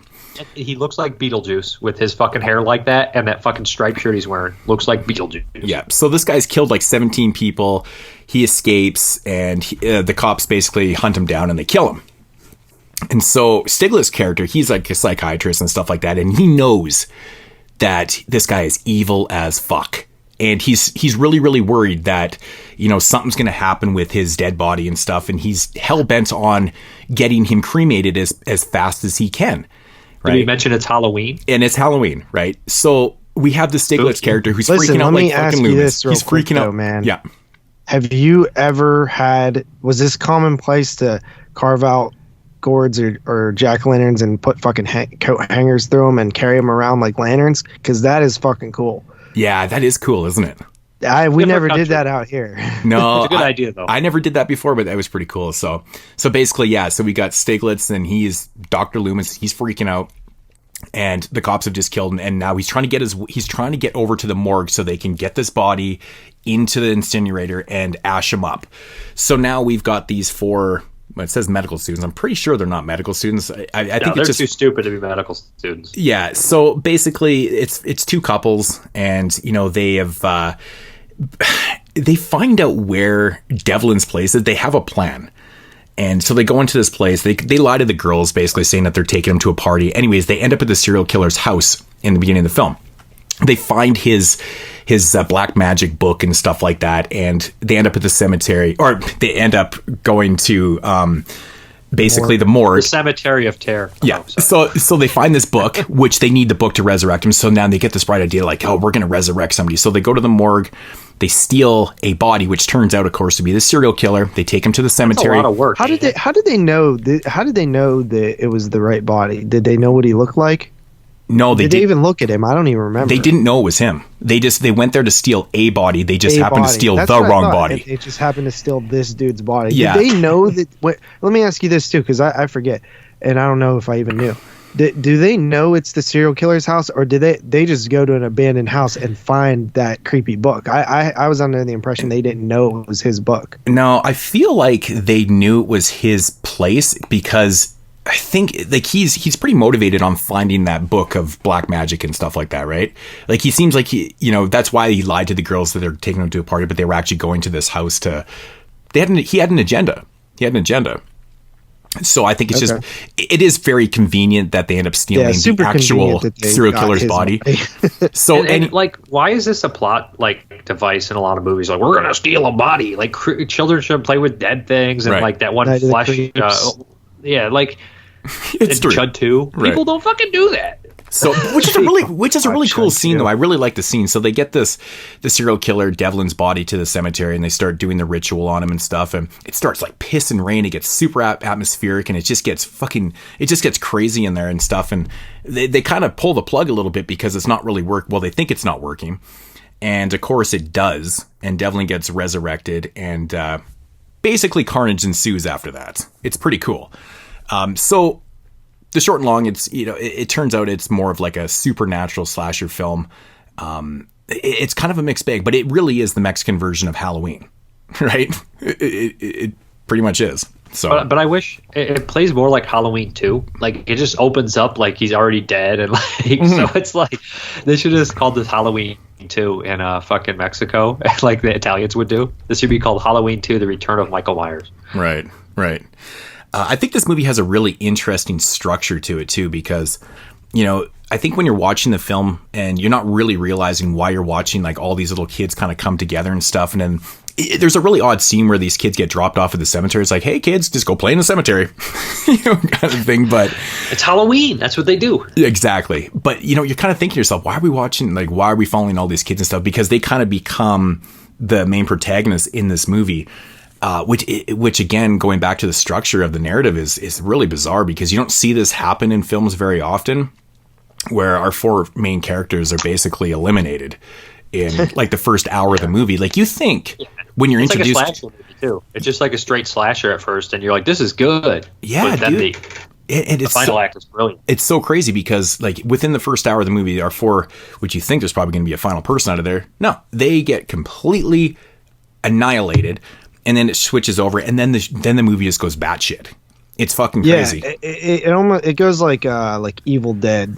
Like that shit. I love the supernatural angle to this, man. I love the Devlin characters. I honestly love like all the the slasher elements, the zombie elements, the Necronomicon elements. Like, I feel like it's and it feels like there's different like how you said the main group of characters gets killed off. Like, it feels like there's a lot that happens. Like, it feels big. Like, there's all these big events that happen, and also you get to watch Raoul fall like 50 fucking times throughout the movie, and everybody has to wait on him.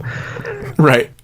And I will say, the littlest kid, he falls over all the time, and people are just waiting on him. Like, come on, Raoul, we got to go. When all those creatures are coming out of the crypt and pulling at him, like, literally watching this movie, I'm like, this is good. This is standard 80s stuff. And then, like, literally that third act, it's like, nah, this is great. It's all straight up my alley. Dude, this movie has some of the greatest atmosphere. It's got some of the coolest, like, makeup effects on the zombies and shit. They all look unique and different and stuff. They didn't cheap out on that. Just the whole resurrection scene where these things are coming out of the graves and the grave, everything looks so good. Mixed with like that rain and style, like Fulci zombie, with the way that they resurrect out of the another cool thing when they come a little bit more Burial Ground than Fulci. That's why I always think it's Burial Ground too. Especially the first one that you see, it does kind of remind you of Burial Ground right away. The very first one that comes up, more, not as cheap though. Not as cheap as definitely not as cheap, for close, sure. Yeah, close, I mean, like, close. just more like dry looking and like not like gory. You know what I mean? But not fresh. None of them have bad worm placement in them. Right. But one thing I noticed that when like they break out of like tombs and stuff is, like, usually inside the tomb there's some sort of light. You could see they put a light in there, so it adds to the atmosphere, like some yellow light or like red light or something. It's not overdone to where like it's super ridiculous with the lighting, but there's some kind of light that comes in, and you see the fog through it and stuff when they break out of tombs. I just thought that was a nice touch to create some atmosphere and stuff for what seems like a probably pretty low budget movie. Mm-hmm. Yeah, it cost only $30 million. Get the fuck out of here. No, I made that number up. I was going to say there's no fucking way. Yeah, because I was about to say this guy would have never made another movie again if he spent $30 million on this, because I guarantee the return was like fucking $8. Man, the blood and gore looks good in this movie. Like, the color of the blood is on point. The gore looks really good. That axe shot is great. Yeah, I dude. love the axe. I love that when it hits the head and the puff of dirt comes out. How it feels like Return of the Living Dead too, in a way. Yeah, this is like it's like a mashup of like all of our favorite movies blended into one. It's like the gumbo of horror. You know, it's great, man. It's like every bite, man, is just something different. It's cool, man. It's really cool. And I love the final shot, which I won't spoil. Yeah. Like, watching this, I literally was at one rating, and then it does like this perfect 80s cheesy shot of like a character looking over at the camera like it's the fucking Chilling, which is a terrible movie in comparison to Cemetery of Terror, but still hilarious scene. And the character looks right at the camera and smiles. I was like, bumping this up half a star. It's so 80s, and it so beautiful. Theoretically makes fucking no sense, but it doesn't matter because it's so good. Because, like, I wanted it. That's why it's good. It is good, man. It is really good. So This is a good example because a lot of people, like even when you're on like Facebook groups and like forums and stuff like that, a lot of people say like Vinegar Syndrome only releases like shitty movies, but they do really good jobs with them. But this is a prime example of like, no, dude, every once in a while they find a legit gem. Yeah.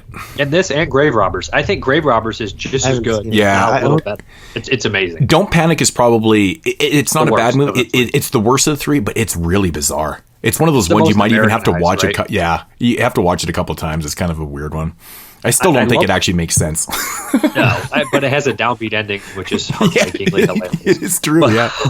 Like, I didn't expect it. I was like, that's what we're doing? Jeez. Right. But the killer in Cemetery of Terror uses his fucking nails. Yeah. He's like scratching people. I love it. Yeah, I gotta say, like, man. the killer from Night Killer. Like, he looks like George Eastman Jr. too.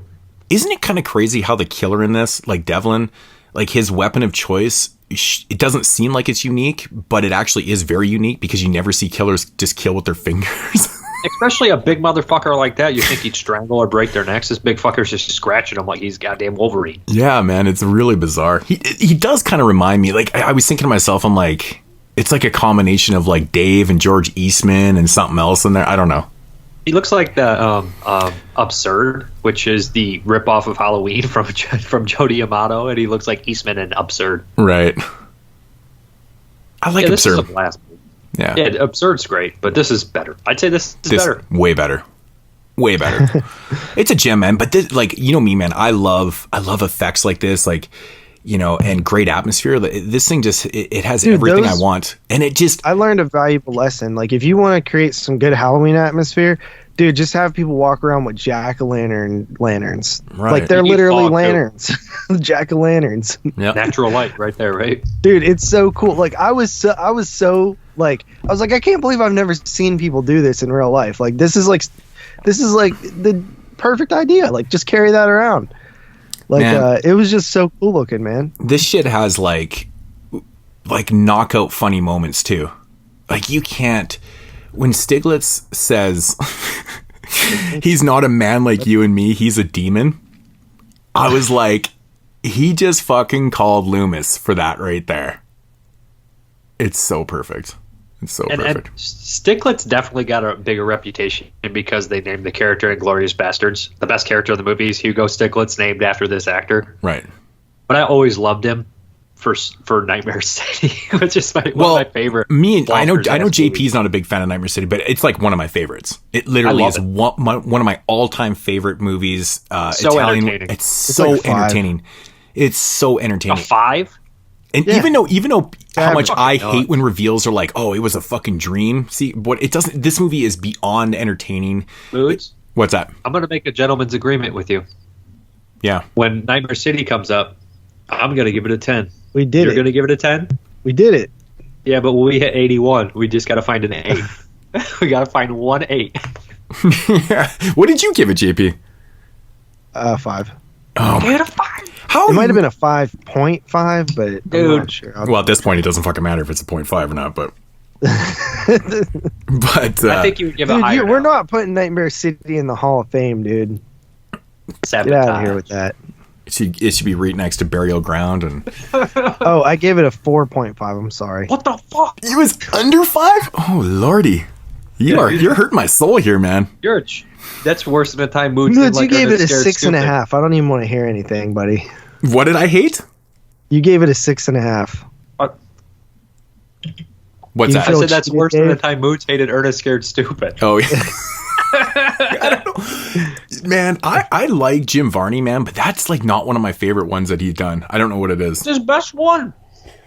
Yeah, I mean, I think it's because I watched like Ernest Goes to Camp so many damn times. I don't know.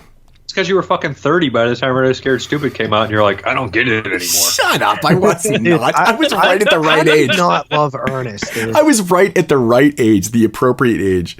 11. You might have been too old at 11, to be honest. I was 5. I don't know. I watched all the Jim Varney movies when they came out and stuff. 11 might be too old for Ernest Scared Stupid for the first time. It could be.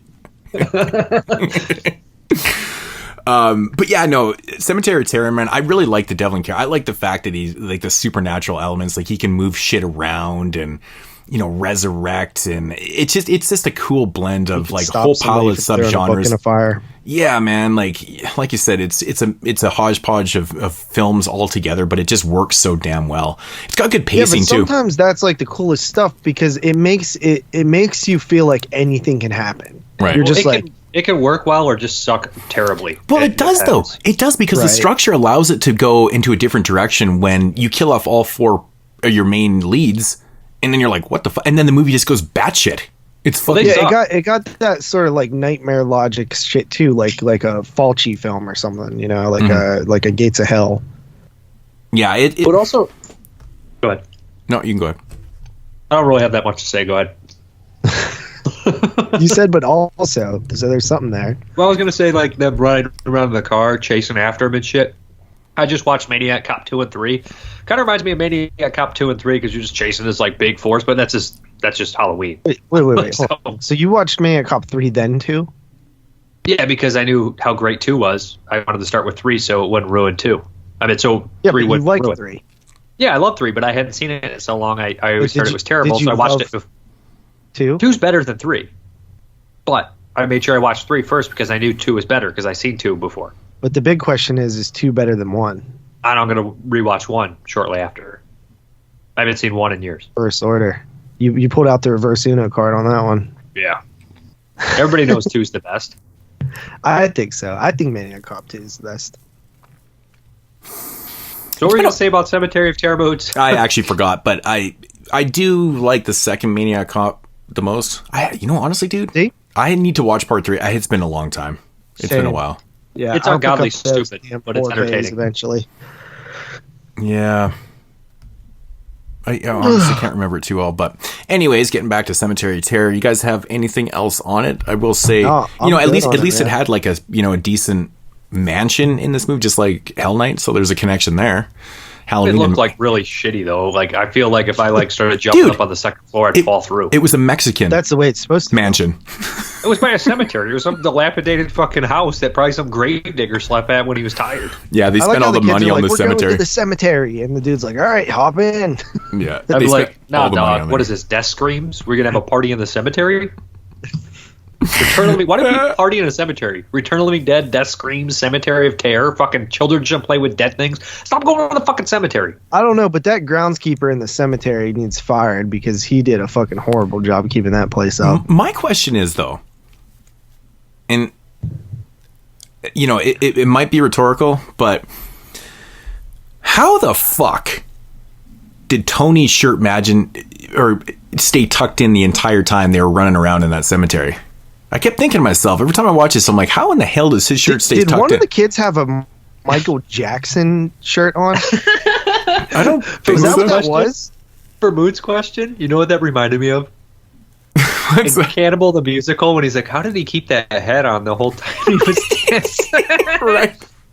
No, I feel like it's that Megan Fox Transformers 2 thing where she's wearing white pants in the fucking desert and they're not dirty at all by the end of the movie. It's like, it's one of those stupid moments where I'm like, how is Tony's shirt staying tucked in the entire time? Because they're like running around, falling everywhere and shit. And I'm just like, that's crazy. It doesn't even look like he was disturbed at all.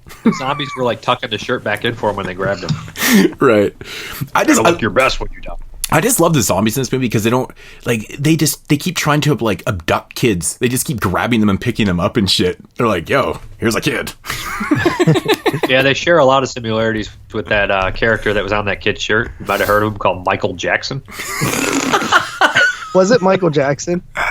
No, I don't know. But I actually don't know. Dude, you guys didn't think it was Michael Jackson when you were looking at it? It looked like Michael Jackson from like Bad. It could be. I don't think I even... When did Bad come out?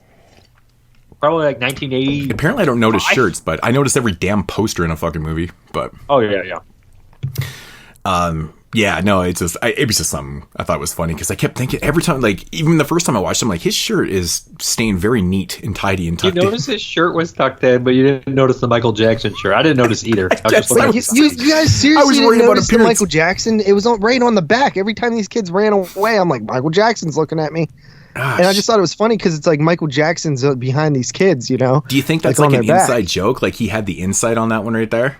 I doubt it. I don't know, because looking back on that, dude. that's really fucking funny. Love back. It's really funny. Well, yeah, it's 1985, man. He was still black in 1985. People liked him. Bad didn't come out until 87. Yeah, it was 87. But anyways, I digress. It is pretty funny though. If it's Michael Jackson for sure. But that's typical. But that's typical of foreign directors that put a lot of American stuff into their films. You see it in Italian films all the time and shit. And you see it in Spanish films, Mexican. Like absurd with the Super Bowl is the best. Right. They're eating spaghetti watching the Super Bowl. I love that when you're watching a film from like Croatia or something like that, and he's wearing like a fucking Bears jersey, and you're like, what? Like, why is this happening? Wearing like a Nike shirt or something, right? like some Americanized product. Yeah. So funny. Good stuff. All right. You guys have anything else on Cemetery of Terror? No, I think I don't. All right, Dave, why don't we lead with you? Keeps getting better every time. I'm going to give it an 8 out of 10. You know what's really shocking about this movie is the body count in this one is 8. Does that seem shocking? Same as Hell. Yeah. Yeah, because Hell Night doesn't seem as eventful as this. And it doesn't, because Hell Night is also like 15 minutes longer than this movie. Ugh. So it's spaced out a lot more. This one's a little bit more tight, but this one really does have good pacing though. Like, I mean, considering we're following like Stiglitz and, you know, these kids. It's like and four movies in one. Yeah, there's like all these things that are happening, and there's never any downtime in this movie, man. It's great. It rips by, like the 90 minutes rip by. It's got great everything. I highly, highly recommend this. I'm sticking with my rating. I think it was a 9 out of 10 when I gave it on the Top 10 show. I don't fully remember, but I feel like it's a 9 for myself. And it's like becoming a staple watch for me too. So I'm glad that we got this to talk about this. So 9 out of 10. You're right. It does get better and better. It's great. It's a fantastic movie. Yeah, this is a first time watch for me. I can't remember what my number 10 was on 1985, but I'm sure it was something good. Possible that this could have replaced that if I had watched it. I loved it. I thought it was like the perfect damn Halloween. You did give it a 9 out of 10 on 1980 Not show, bad. 85 bad. show. But it was like one of those perfect blends of everything that I love, and the fact that it was like unseen, like, you know, I never really heard many things about it besides when we did it on. I think that was the first time I ever even heard of it when we were prepping for that show. And the Vinegar Syndrome release, pretty good, kind of grainy, but pretty good transfer on that.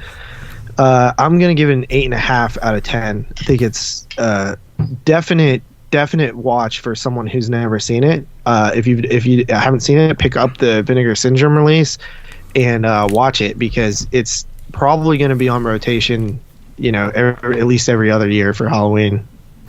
Well, I mean, honestly, the transfer looks really good considering Ruben, he shot this on like tortillas. So come on. It's pretty. I mean, you got to admit though. Like, I mean, he probably used pretty half-assed film stock. So. Oh yeah, it's his first movie. Is cheap. Right. You're going to go for the cheapest film stock out there. So, which happened to be tortillas in this case. But really, he made a good movie. The one thing we should mention is how they show Halloween in a different country. They also, The Vacation of Terror, I think Part 2 shows Halloween in kind of a unique way as well. I think there's a Halloween party in that one. And it's kind of interesting to see how Halloween's portrayed. And I don't know if they do the whole trick-or-treating thing in Mexico. I thought that was more of an Americanized or European kind of deal. They mention trick-or-treating in here. I know, but I just don't know how it is in different countries. I just don't know, because I'm not in that country when they trick-or-treat, so I don't have a fucking idea. Yeah, no, I love seeing, like, Christmas and other holidays. I love seeing how they're portrayed in other countries. Like, dude, I mean, those fucking jack-o'-lanterns are like the coolest thing. I mentioned it like 3 times. I was obsessed with them. I mean, they do sell gourds and irregular pumpkins here that you can buy, and some people do buy. Like, yeah, because those weren't like typical. Yeah, they were like gourds. Gourds, yeah. Some people still do that. So I'm assuming that, you know, like in Mexico, that if they do what us North Americans do with the trick or treating on Halloween and stuff, that would make sense, because I believe, when does Day of the Dead take place? It's after our Halloween, right? On the 31st. Like, it's November. It's the beginning of November they do the Day of the Dead stuff. It's the day before the day after, right? Or is the day up? Yeah, like, what is it? All Souls. I always knew it as All Souls Day. But it's Day of the Dead, and here, I'm gonna look this up. It's November 1st. Yeah, it is the day after. So that would make sense. If you go trick or treating on the 31st, like we do, and then they celebrate their All Souls Day or All Saints Day or Day of the Dead, whatever you want to call it, on the 1st and 2nd. Yeah, we don't trick or treat on Halloween here. Yeah, we do. I that was actually kind of news to me when you told me that. I was like, that's interesting, because I've never heard of anyone not doing, especially around here. It's just like, whatever day Halloween falls on, which is the 31st. It's usually like the Saturday before Halloween. If Halloween falls on a Saturday, it'll be Halloween sometimes. But right. Yeah. That's interesting. So so they basically get like maybe a 3-day celebration, and their Day of the Dead celebrations look really damn cool, man. Like they're fucking cool, man. They got it going on. But yeah, they don't look at ghost and like death like we do, apparently, Okay, so that is Cemetery Terror from 1985. For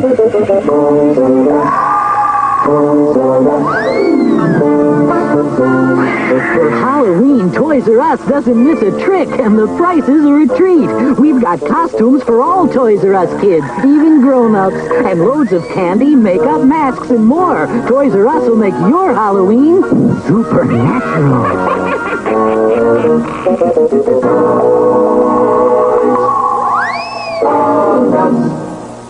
This morning, Billy looked like any other boy, but as the moon rose, he turned into a werewolf. He used new Pa's Halloween makeup kits. His friends did too. Look, Mike's a vampire. Amy's a ghost. Pa's makeup is safer than masks. It never blocks vision, and it's hypoallergenic too. So watch your kids turn into the creatures they really are with new Pa's Halloween makeup kits. Tales of horror that will give you the creeps. This is going to be extremely painful, Mr. Verrill. The most fun you'll ever have being scared. Creep Show, rated R. Now playing at a theater near you. All right, so getting into the third and final film for this episode, 213. We're gonna go all the way back to 2019. I think this movie officially got released in 2020, I believe. It's a Shudder exclusive. I know that. It came to Shudder in 2020. I think that was its wide release. And it is called Haunt. I did explain. Pretty generic title, not gonna lie. Yeah, I mean it's pretty self-explanatory. I mean, you see the cover based on Halloween. Yeah, it's taking place in a haunt. Halloween haunt. There's like 4 movies called that too. Yeah. I think there was like 2 that came out in 2019 called that. Yeah. Ugh. It's like Alone. Remember, there's like 4 Alones or #Alive. Oh, dude, stop it. Oh, I hate that. That happens every year to us, man. You go to search one movie and another one comes up and you're like, oh, come on. Seriously. Turn into fucking Tom Atkins from Halloween 3. You're like, stop it. I don't understand why you'd ever want to do a movie with such a generic title as like Alone or Haunt or something, because it's hard to search because everyone finds there's Alone and Alive are like the worst. Yeah. Alone like, might be the worst. Come on. Right. Okay, so quick little synopsis on Haunt here. On Halloween, a group of friends encounter an extreme haunted house that promises to feed on their darkest fears. The night turns deadly as they come to the horrifying realization that some nightmares are real. That's a fucking stupid way to put it. Yeah, at the end. I don't remember them preying on their darkest fears at all. That would like assume that they knew these people very well beforehand and could explain. Yeah, Thank you. Thank you. That's what I brought up. I'm scared of the dark. That was my biggest complaint with this movie, is because it's playing on the fact that do they? That's just a description. What are you talking about? The description sucks. And no, it was even advertised that I think everywhere is something to do with it's feeding on your darkest fears. And that's I'm just like, a bad fucking advertising then. It is bad. It is bad because certain characters in the movie do say out loud what their fears are. Like the one girl in the movie says that she fucking hates spiders, and there's a scene in the movie where she gets pelted with fucking plastic spiders and shit. And then obviously our main character, she's got daddy issues. There is some real ones in there too. Yeah, she's got some daddy issues. And then one of the other girls says she doesn't like confined spaces. But not all the characters out of the 6 main protagonists in this film disclose what their deepest fears are. So that whole narrative is out the fucking door. It doesn't. Well, that's just but bad I think advertising, that's not like That's said not. in the movie though. That's just the marketing. You know, Yeah, some yeah. asshole. Yeah, marketing is never great. I mean, they're trying to do that, but Right. I mean, there is a point. I mean, certain areas in here, especially when our main character gets trapped in the room and then she starts having like those daddy flashbacks and shit. Like they're kind of playing on that whole fear aspect and shit. But yeah, you know, I mean, there is moments in the film where they are playing to the darkest fear thing, but it definitely does not. It doesn't play out through the whole thing. So what are your guys' thoughts on Haunt? This is my third time watching this movie in like a year. It's so crazy. This is you my want to go second first, time. JP? Or you want me to go? Yeah, I mean, I could go first. So I'd seen this before. Actually, I watched it twice for this because the first time I felt like I kind of tuned out in the middle and I was like, that's not fair. So I watched it again. But were you busy at work, man? No, I watched it at home the first time. You had to go turn the oven on for the cook.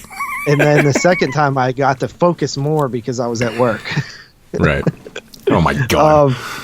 But no, I love haunted house stuff. Like not haunted house, like fucking haunting, but like haunts. You know what I mean? Right. I think that stuff's cool. Like I really like the houses October built, and I like that they just go to this pop up haunt and it's like you know that something bad's happening, but it's like waiting for the characters to realize it is always a fun part for me.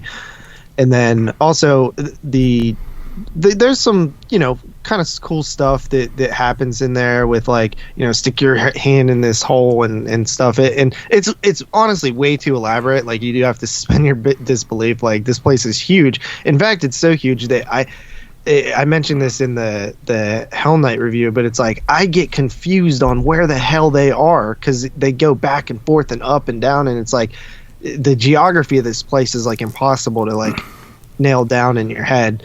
I think that might be them trying to do that on purpose to disorient you. Well, it is also a maze. They actually even specifically call it like, it's a maze. Like the one guy's like, I think I can get my way back through this, this maze. I can remember my way and stuff like that. So it is supposed to be confusing, right? One of my favorite scenes is when the dude's standing outside and the dude in the mask is like, do you want me to take my mask off now? Oh, that part's great.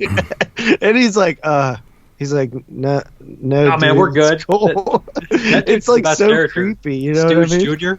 Stooge Jr. I like that. That scene actually drives me nuts. That scene drives me nuts too because they don't really show it because that was the Evan character, right? Outside the big guy. Yeah, he's the best character. He's the best actor in the movie, if you ask me. Yeah, he is, and that scene's kind of frustrating because it kind of after they have that little talk there about the face, They don't show it, but then they show the aftermath, which is pretty brutal. In the aftermath, but they don't show the initial kill, and I'm like, why the fuck did they do that? Like, it just because it makes it. It's so he's the most jarring. memorable character too. Yeah, and it's a jarring scene because it cuts back to another character, and then it cuts back to him, and he's on the ground, and all of a sudden he's got the forks of the hammer, and his face is getting torn apart. You're like, what the fuck just happened? And like, I remember the first time I watched this movie, I actually rewound it, and I was like, oh, they didn't. I thought I missed it. And I was like, oh, well, that's a fucking missed opportunity. That was kind of a weird one. I felt like they did his character wrong. I think they did do his character a little wrong because he's such the memorable character. Yeah. Like, and he actually, I mean, the fucked up thing about all these characters in this movie is they're smart. They don't do anything dumb. Like, they try to survive. Like, let's go back. Let's stay together. They don't really do that many dumb things, but there's just so many villains in here. You're just fucked. There's like 5 or 6 of them in this fucking place. There's literally 6 killers. They even take control. 5, like you want but them one's to, kind of right? iffy. Like when they know something's up, like they take control and they're like, no, you're fucking Mitch or whatever. Yeah, they ghost. Yeah, like you're falling with that poker or whatever. Like they take control of the situation. Yeah, I count the Mitch character as one of them. I count him as one of them because he was. You count the Dracula as one? Yeah, so there was like a clown, zombie, witch, vampire, devil, the devil, and then there was Mitch, the bitch. I like the ghost. The ghost.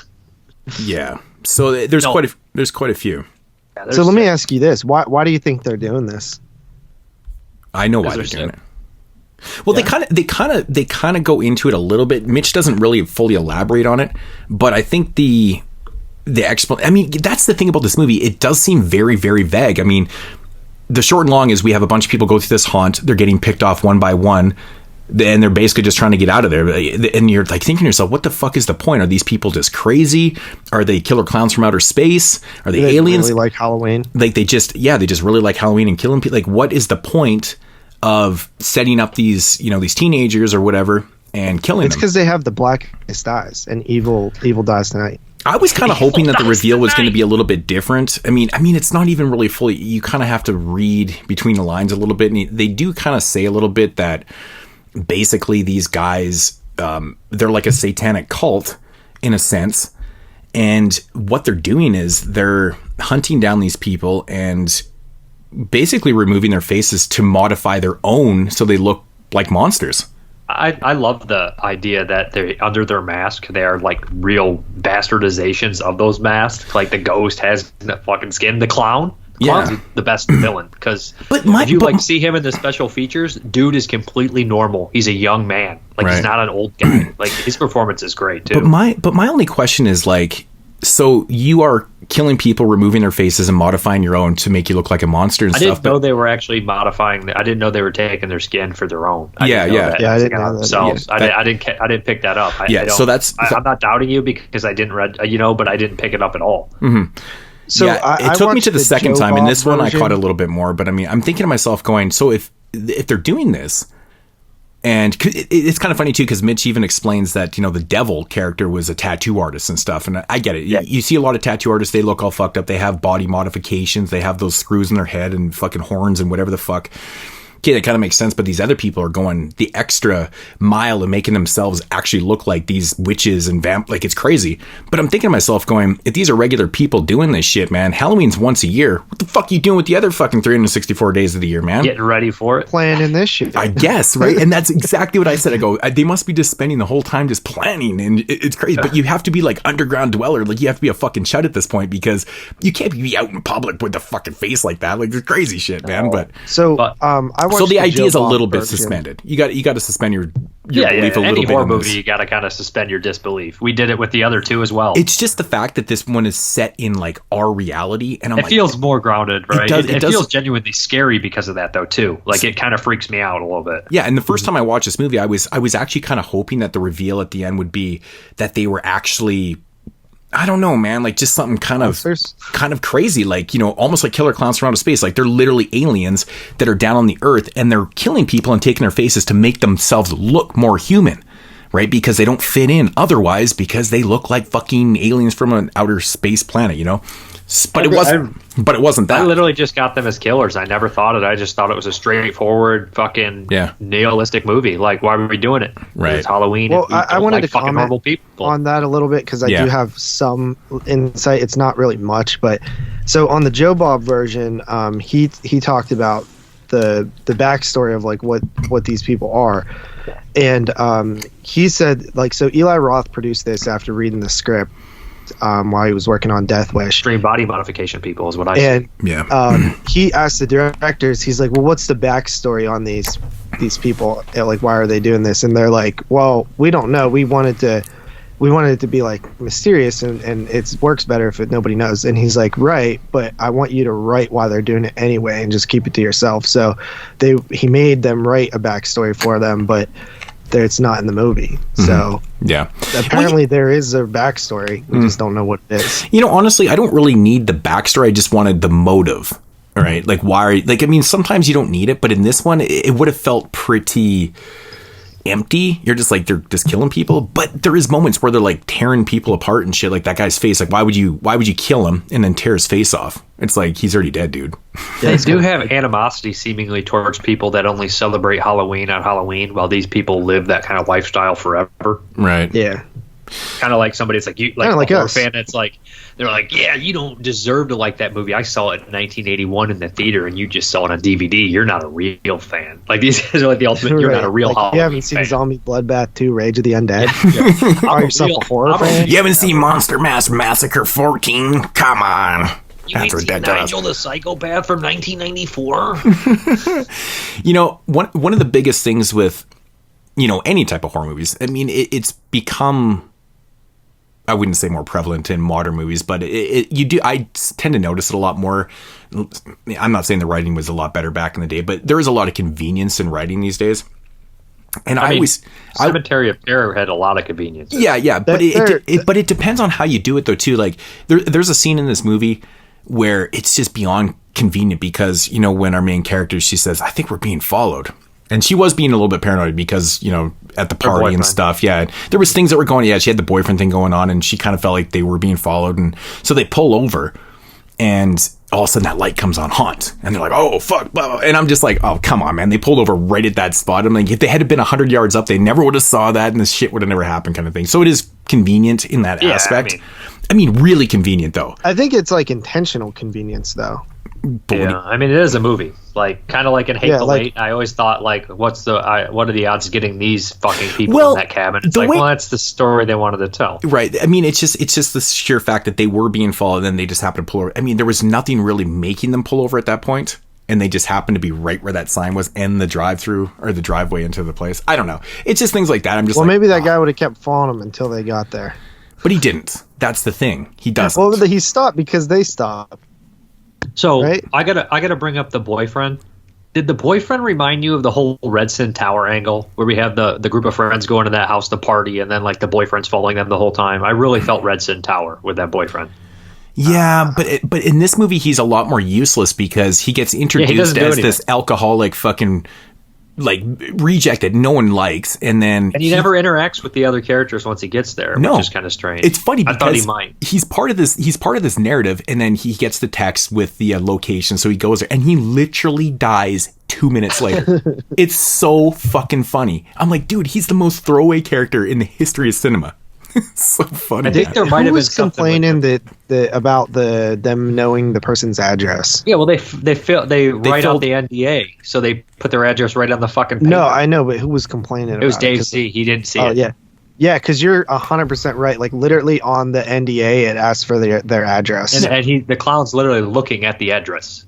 Yeah. While he pulls up. So my question is with that, because I did have a little minor problem with that. Not the fact that they wrote it down, because it does make sense. Like if you're doing one of the release forms, you are putting your information on there. It makes complete legal sense. Why would it's you just put your address on there? Well, no, you do, because I mean, if it asks I would on anything. Like it is what it is. It's a release form. Address. Yeah, I mean, it's just a legal thing, right? So you wouldn't really think twice about it and stuff. You wouldn't think twice. I think I would too. But my thinking is that, you know, even for I mean, I guess it's just to kind of cover their bases and stuff like that too. But the fact that he does end up going, I mean, like, so my thinking was, you know, if this shit goes south and these people get away, we have their addresses, we're going to go hunt them down.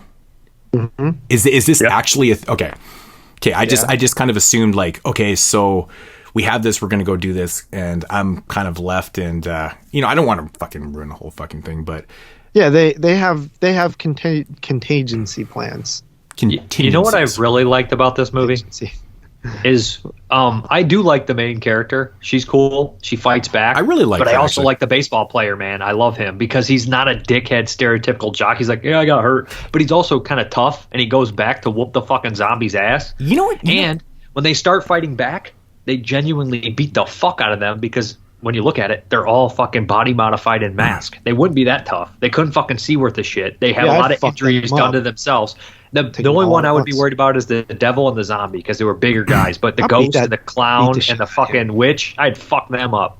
You know what's kind of funny about that you bring that up? Because his character made me laugh because when we first get introduced to him from, I can't remember what our main character's name is. Harper? Is it Harper? Yeah, Harper. Yeah.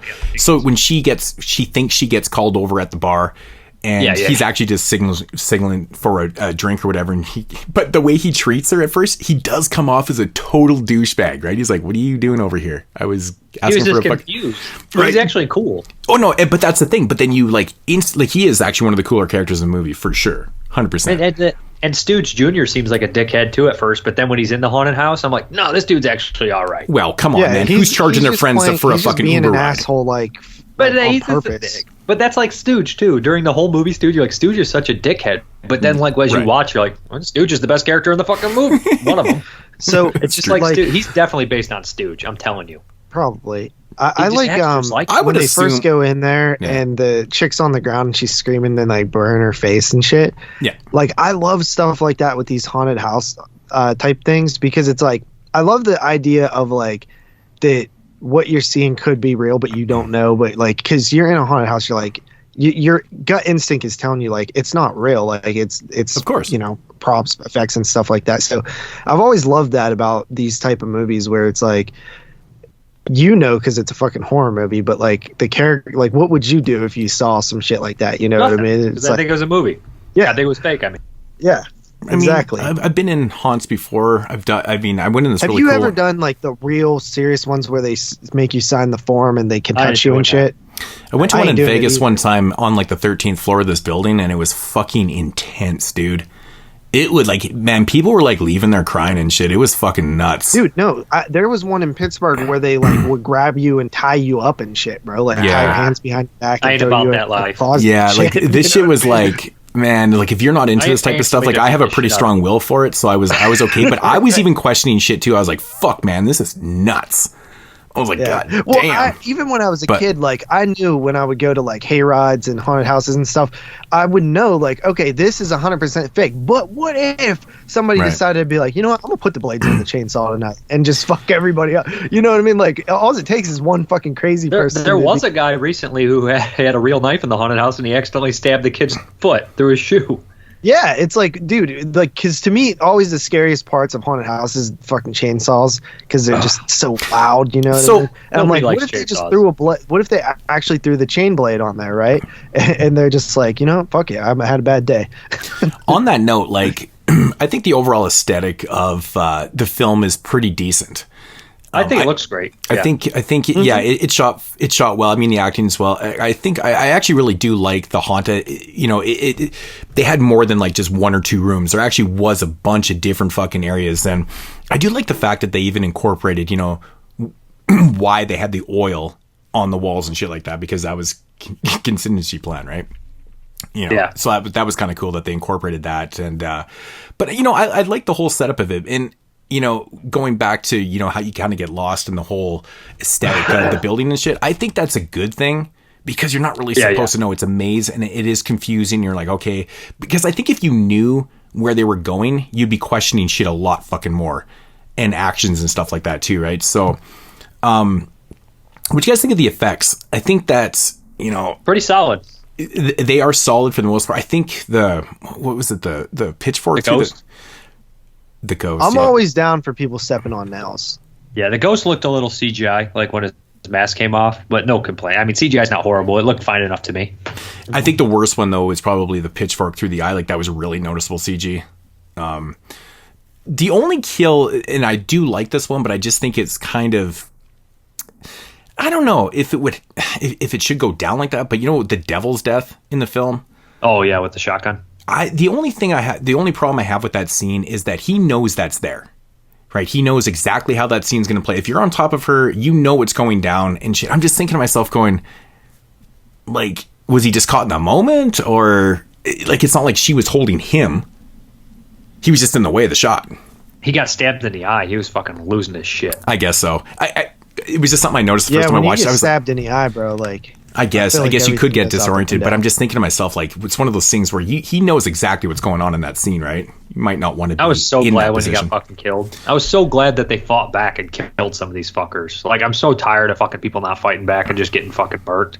Yeah, I know. That's what I always say. Like, when people are like, "What if you get robbed?" I'm like, or like, what if someone comes in there and shoots you? See, this is the difference. Like, I'm not going to let them. You know, Harper's character and Linda Blair in Hell Night. You know, like Linda Blair is so. I mean, Harper was. I wouldn't say fully reserved and stuff, but she seemed like she was a little bit more strong of a character, and she kind of kicked ass in this, man. She kept it together for the most part, you know, with the exception of having her daddy issues and shit like that. But they tried to play the daddy issues into her I'm overcoming her old fears and stuff like that. I'm tired they always of do that. Issues. But she was fucking. But she was strong in that scene.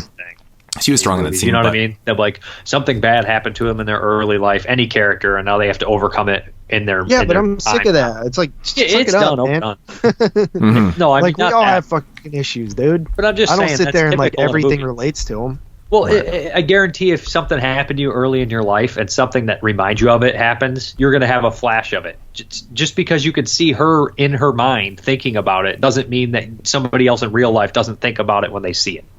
It's a movie, so you get inside of her head. Normally you wouldn't. Yeah, but still, it's overdone. Well, in the movie, as far as the plot device is concerned, it's a very typical thing. Like, I've had this trauma in my everyday life and in my past life, and now I have to overcome that while I'm overcoming this, and they're kind of the same thing. And you know what I mean? It's a character. Yeah, story. no, I get it. It's I just typical, think it's and I understand what you're saying. I do agree. It is overused. We've seen it a lot. Again, I mean, it plays into the convenience thing, though, too, because they wouldn't really know about her background and stuff, and then she ends up in this exact scenario of what she's been through in her life and stuff. It's like, take it for what it is. But at the same time, I feel like maybe she self-fulfilled it because she was there before. Right. So I feel like that it's just an easy way out of instead of doing something more interesting. You know what I mean? Like, because it's like it's better than nothing to have some sort of character development like elements to it and sort of the depth to the characters. But at the same time, I feel like it's a crutch because it's like the easy one to fall onto is like past trauma and horror films. Like, so it's just like I kind of just like. Am over it for right now. But everybody's got their problems. So that's like you said it yourself. Everybody's got problems. So everybody's got past trauma. It's really relatable, yeah. I mean, there's two questions I have. Do you guys think that the ghost died when he got hit in the back of the head with a hammer or a sledgehammer? He probably died, huh? Yeah, I think he dies. and the zombie. Do you think he bit it? What happened to him? Didn't he get his arm chopped off by the chainsaw? Or something. And then he got hit in the head with a baseball. Yeah, that dude's probably dead too. The zombie. Yeah. When Nathan, when he's getting Harper or over the fence and stuff, and he goes back. Beats him with the bat too. See, this is where I gain respect for his character because he sees that the dude has a fucking gun, and he just does. He takes the fucking shot and then hits him with the bat and shit. Stuff shit, man. I love that. He fucking fought back, man. He took that shot and kept going, man. But yeah, no, I think it's. Counted in the kill count. This movie has 11 kills. It seems like it should have had a lot more for some odd reason, but it's funny because. But when you have 5 villains, it's easy to have a high body count too. Yeah, 5 or 6. Well, you got 6 villains, and then you got 5. We had 6 that's another thing I like. 6 protagonists. I like having multiple killers. Like Me too. That. I always have. Like, that's why I like Scream so much. Because it makes it also puts it, you know, like when you watch a lot of slasher films and like, if you want to put it in perspective in reality, you're like, okay, this doesn't make any sense because how the fuck did the killer get from point A to point B and then B to C? You know what I'm saying? Yeah, the only time it doesn't matter is if it's Freddy or Jason, because Freddy can get anywhere. In a movie Jason like this, having only one killer wouldn't make any sense because it's a fucking maze. Like, how are they getting around? But if you have multiples, it completely throws that whole thing out the window, and you're like, hey, every angle is covered because there's multiple killers. That's scary as shit because no matter where you turn, you got a fucking witch mask, you got a zombie mask, you got a clown mask, you got a devil, you got Mitch the bitch. Yeah. You know, it's scary. Stop picking on Mitch, dude. Mitch might have been one of the scariest ones in it. I think Mitch and the ghost are the best. The ghost and the clown are the best. It's just because it rhymes with bitch. It's funny to say. Oh, okay. His voice, you're right, when he's like, do you still want to see my face? That part is kind of creepy. Dude, I love that part. He's like, no, man, it's whatever. It's whatever. He's like, what? He's like, what? No, man, it's whatever. It's cool. It's whatever. Yeah. Like, what do you say in that situation? I was like, dude, get the fuck away from me. I probably would have done what he did and got fucking hit in the back of the head with a hammer and died. So my question is, what are your guys' thoughts without spoiling the entire thing, but the very last scene? Don't like it. I don't mind it because she signs her name again and registers, oh fuck, that box was gone. I'm going to be ready for it. Right. I like it.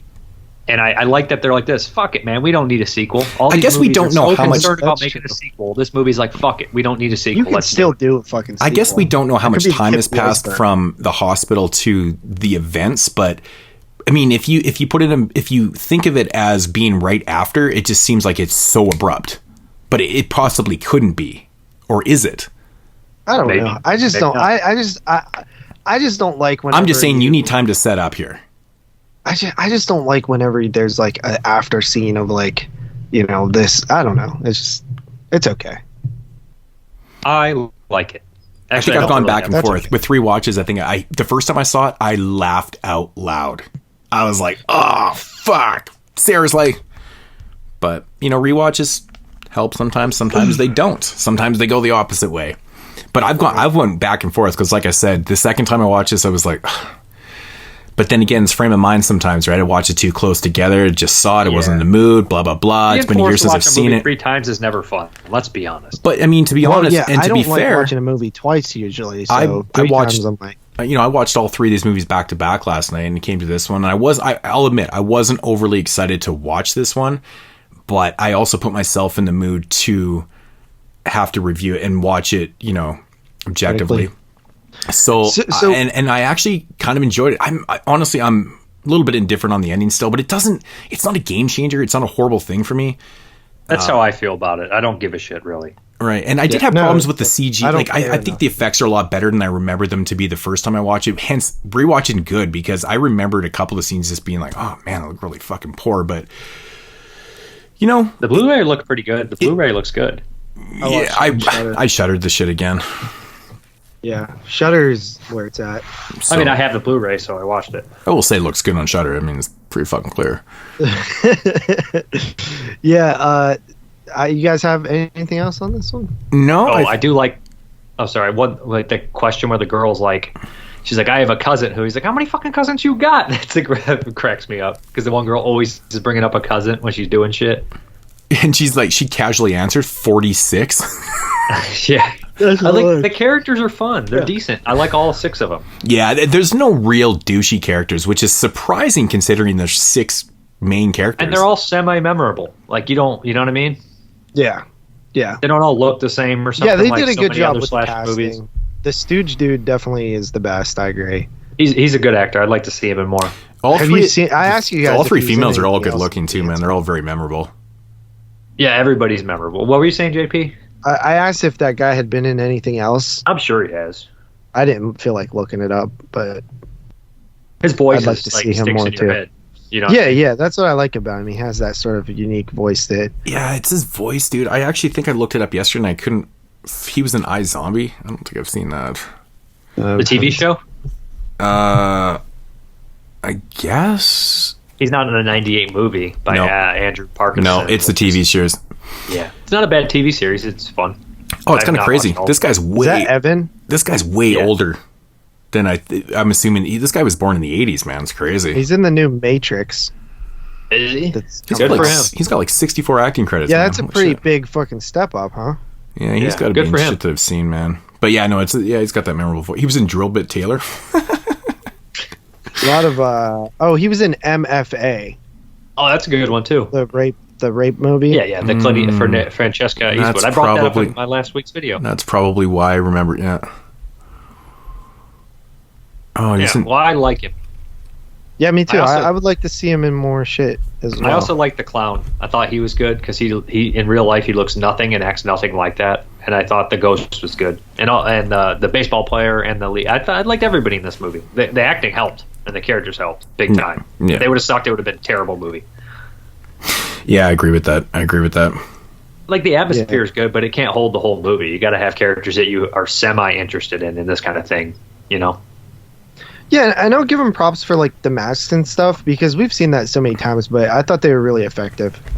And they went the typical Halloween mask. Like when you think Halloween, the only one that was missing was a pumpkin. Mm-hmm. Yeah. Yep. Right. Yeah, this is probably my favorite watch on the film so far. That's good. Took 3 watches to enjoy it as much as I did. But yeah, no, I kind of took it for what it was and got past all the minor nitpicks and shit that I had on it before and stuff. I just kind of let it play out. But yeah, no, it's definitely solid. You just don't see a lot of modern movies with this many protagonists that are memorable. There's always those shit douchies, man. And it just kind of takes you out sometimes. But yeah, decently smart characters. That really does help in a movie like this. I'm going to go over here by myself. Ha ha ha. When they separated, they kind of had to because the fucking. But they explained it away though. Yeah, they're not like I'm just going to go over here and take a leak. Evan went because somebody's dead. Yeah, Evan went because he had to. He was the one that could pick the fucking lock. Yeah. Right. So they said that 2 people couldn't go up at a time or the drop would fall through. Exactly. So they incorporate. So actually, it's pretty good. It's decently written. And Nathan's a badass for going back and fucking beating on that guy, taking the bullet. It's crazy. But anyways, ratings? Oh, I guess I'm up first, aren't I? Yep. All right, so I don't remember. I think my original watch, I think I came in at 7 on it, and then I went down on it and then I'm going back up. It sounds like I'm talking about sex right now. It's weird. But I'm going to come up on this, man. I actually really enjoyed this movie, and I might actually end up picking this one up, but I'm going to come in at an 8 out of 10 on this one. I enjoy this movie for what it is, man. You know, it's decent. It's very, very good. It's very good. Nice. Okay, back to me. I liked this movie a good bit. I liked it when I first seen it. I think me and Carly did it on like a Netflix and chill episode. And I feel about the same. I think I might have liked it a little tad bit more this time. But I'm giving it a same rating, which is 7.5 out of 10. Dave. Yeah, it's so funny because Moods was sitting here like we were in a group, and I knew this was gonna fucking happen. Moods like, that movie sucks dick. I'm like, it's a good movie. What's going on here? And then literally, I'm coming in at the rating. Moods rating is higher than me. I'm at a 7.5.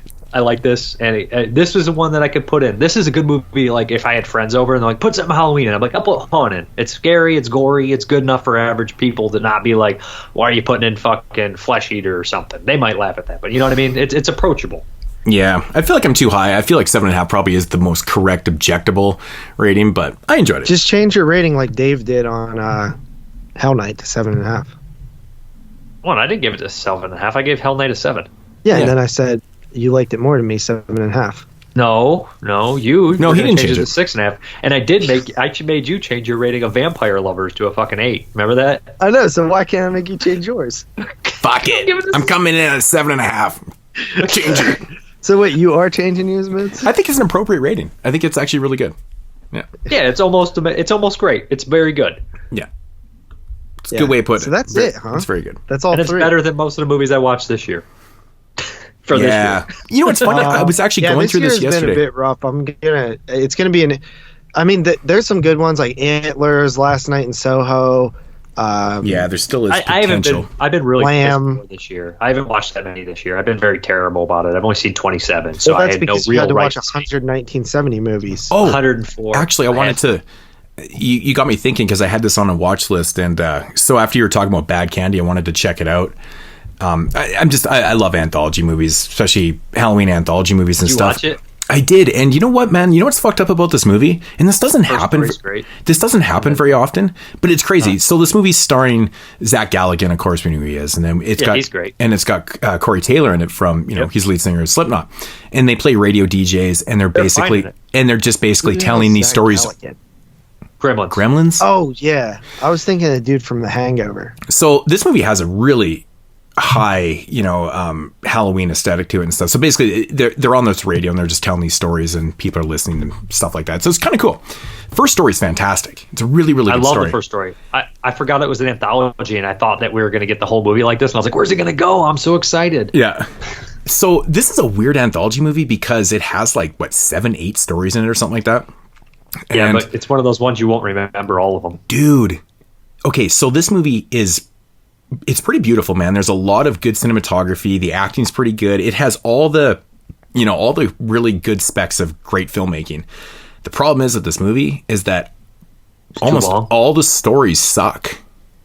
After the first one's an amazing story. The second one's good, and then the rest just fall all the way down. Like I stopped giving a shit by none of the stories are interesting. None of them are interesting, and they're all great aesthetic, and it looks high budget. The special effects, everything about this movie is great except for the stories. And some of the acting in certain places is patchy. But I mean, fuck, man, like the great overhead shots and establishing, there's a lot of good cinematography in this. And I was like, what a shame, dude.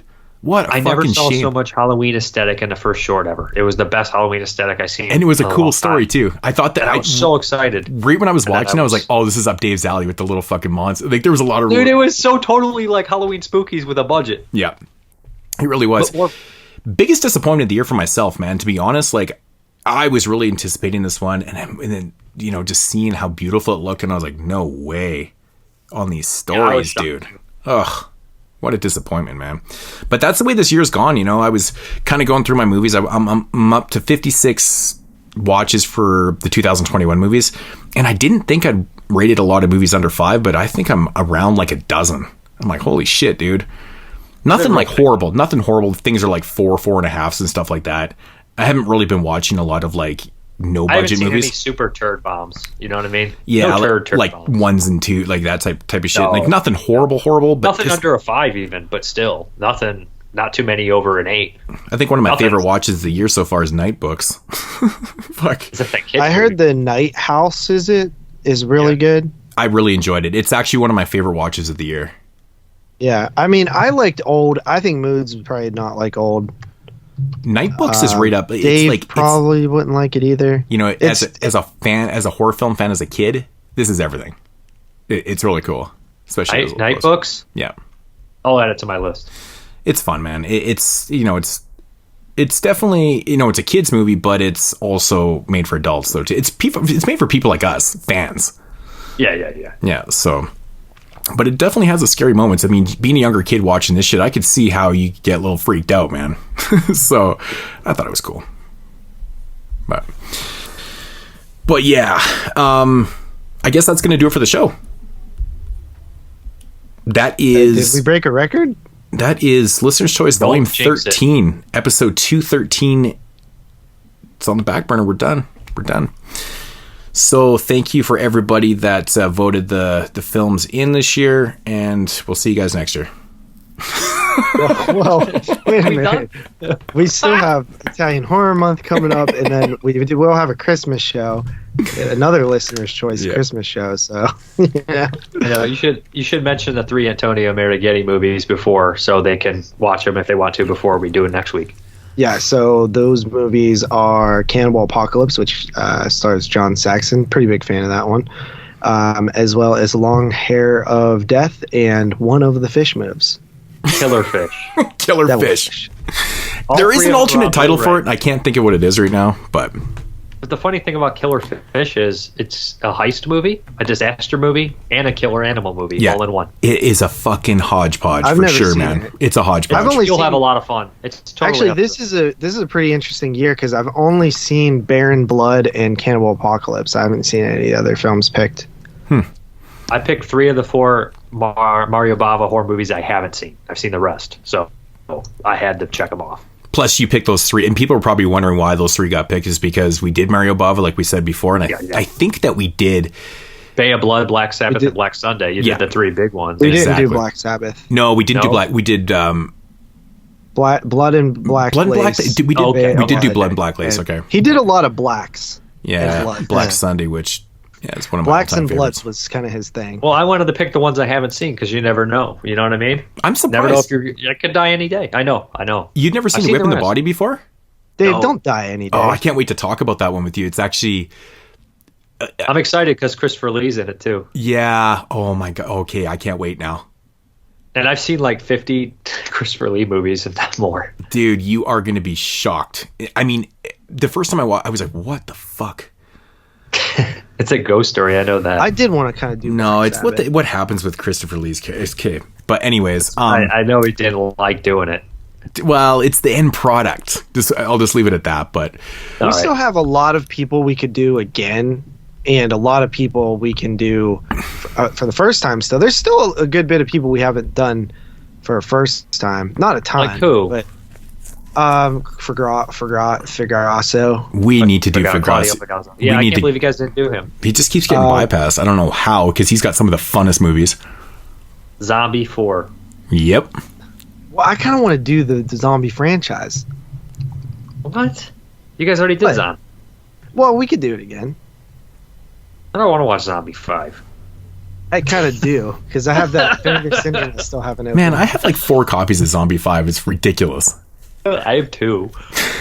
Dude, Vinegar Syndrome Blu-ray, 88 Films Blu-ray. You bought both? Shriek. Why collect the Italian line? So you bought 2 Zombie 5 Blu-rays. Dude, that's how dumb collectors are. You start collecting a numbered line in the Italian line, and all of a sudden it's like, I gotta buy Zombie 5 again. I've bought movies on VHS, DVD, and fucking I should have stopped after the fucking Shriek Show DVD back in like 2007. No, you gotta have a Blu-ray of Zombie 5, Killing Birds. I'm joking. Dude, that Blu-ray looks... That slipcover on that Blu-ray is dope as shit, though. It just looks so good. It looks so good. Zombie 1's a classic. Zombie 3, I love. Zombie 4, I like Zombie 4 a lot, too. Yeah, Zombie 3 and 4 I love. Zombie 5, not that great, but hilarious. Yeah, it has its moments. It has its charm. Let's put it that way. You know, we should go all out with it, and we should add in all the alternative movies that are called Zombie 3 and 4, so we can watch Virgin Among the Living Dead and Zombie fucking Nightmare City and shit. You know what I want to do is I actually, if we ever do Lamberto, well, it would be 4 movies, but Lamberto Bava's TV films that he made, which would be Graveyard Disturbance, Dinner with My Vampire. Yeah. I guess And the Till ogre, Death. the ogre, Till Death, and then the ogre, I guess, is the other one, which is considered Demons 3. But I don't call it Demons 3; it's actually called the Ogre. It's fucking ridiculous.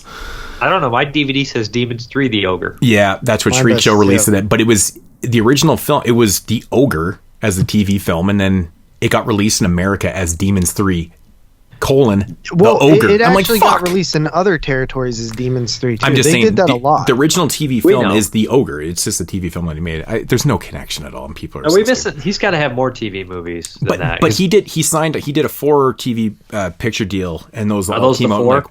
Those are the 4 movies that came out like within a year and a half span of each other. I would love to see those things come to Blu-ray in a box set, like a TV. It'll happen eventually. Fuck, man, because I think Graveyard Disturbance is criminally underrated. It's a lot of fun. It's almost a kid's movie, to be honest. It's a kid's horror movie. It's got great aesthetic. I just love everything about it. It's such a fun one.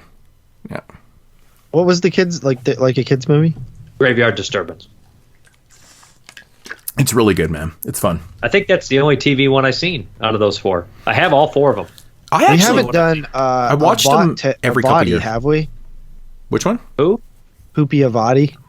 No, that's Zetter. House with Laughing. He didn't do House with Laughing Windows. Yeah, he did House with Laughing Windows. Zetter. Wait, Roberto Bava did that. I think we already did that. 100 Days of Sodom. Arcane Sorcerer. You're just naming movies you don't know just because you look him up. He's like 100 Days of.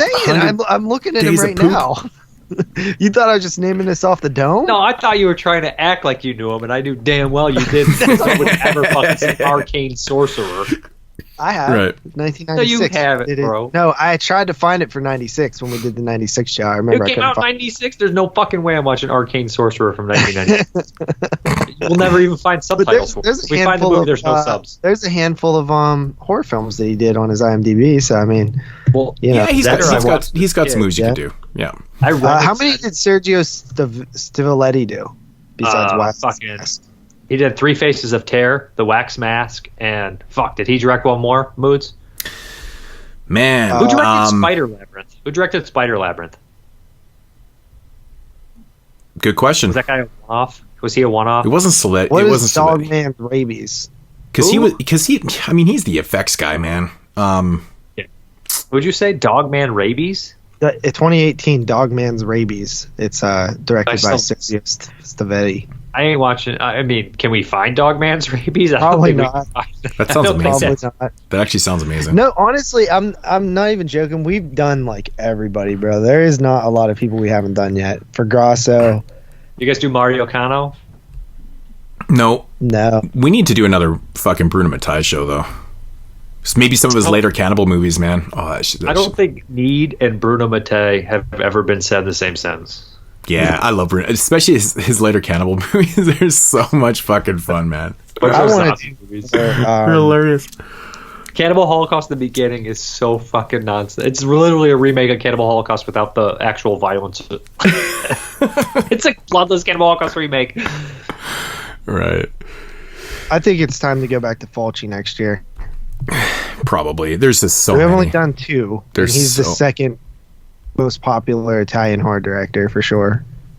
I'm just gonna keep picking the big guys until I got no movies left. Yeah, we might as well go back to Fulci. Baba or somebody like that. I'm telling you. There's so many. Yeah, I mean, I think that you want to have at least one big guy every time. You know. I think 2. I think you do 2. So mix it up. Yeah. Yeah. All right. Well, on that note, that's going to be week 1 of Italian month. Antonio Margheriti. And so you guys know the movies. Check them out if you have not, or if you have, watch them again. Re-up yourself, and we'll be back next week with week 1 of Italian Horror Month. And it might just be the 3 of us. I have no idea what's really going on, so I can't tell you otherwise. JP, do you want to take us out of here? Yes, y'all. That's you. Yeah. What does Jeremy say? All right. Something about sign of vagina. I don't know.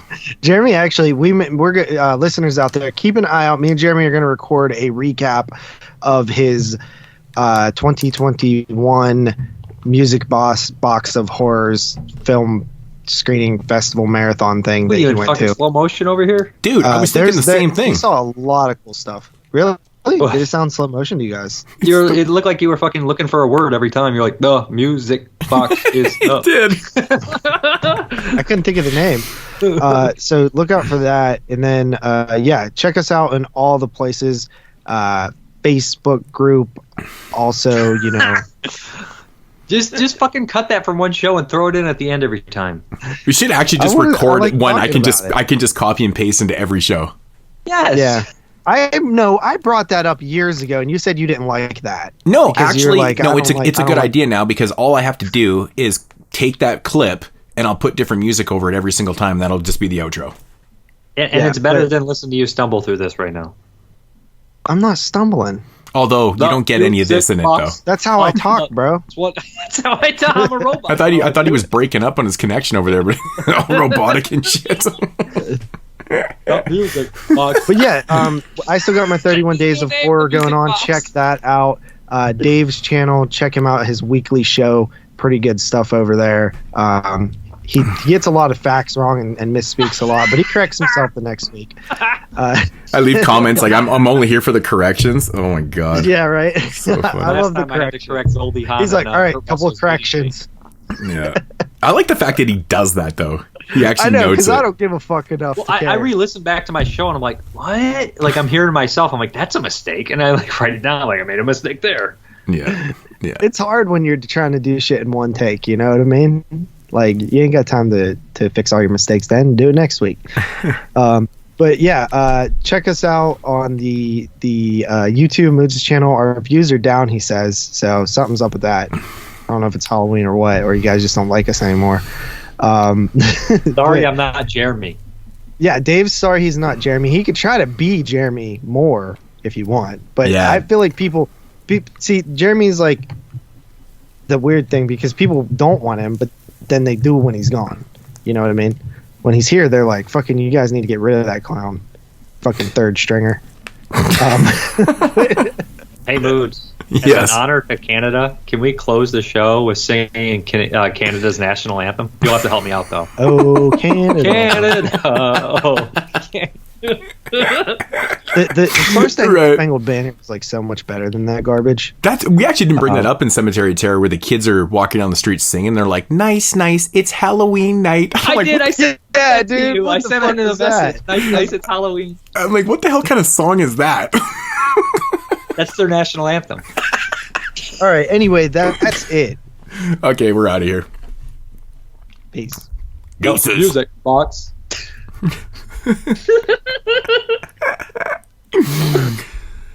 That's so funny to me. The music box.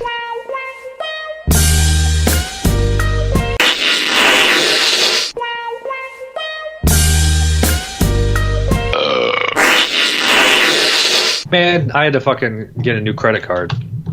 Why? I think somebody did a fraudulent buy on my account. Really? Yeah. That happened to me once. I had one credit card I barely ever used. It was like my very first one. I never really used it, but one day I left my other credit card in the car or something, so I used my other one at a Long John Silver's.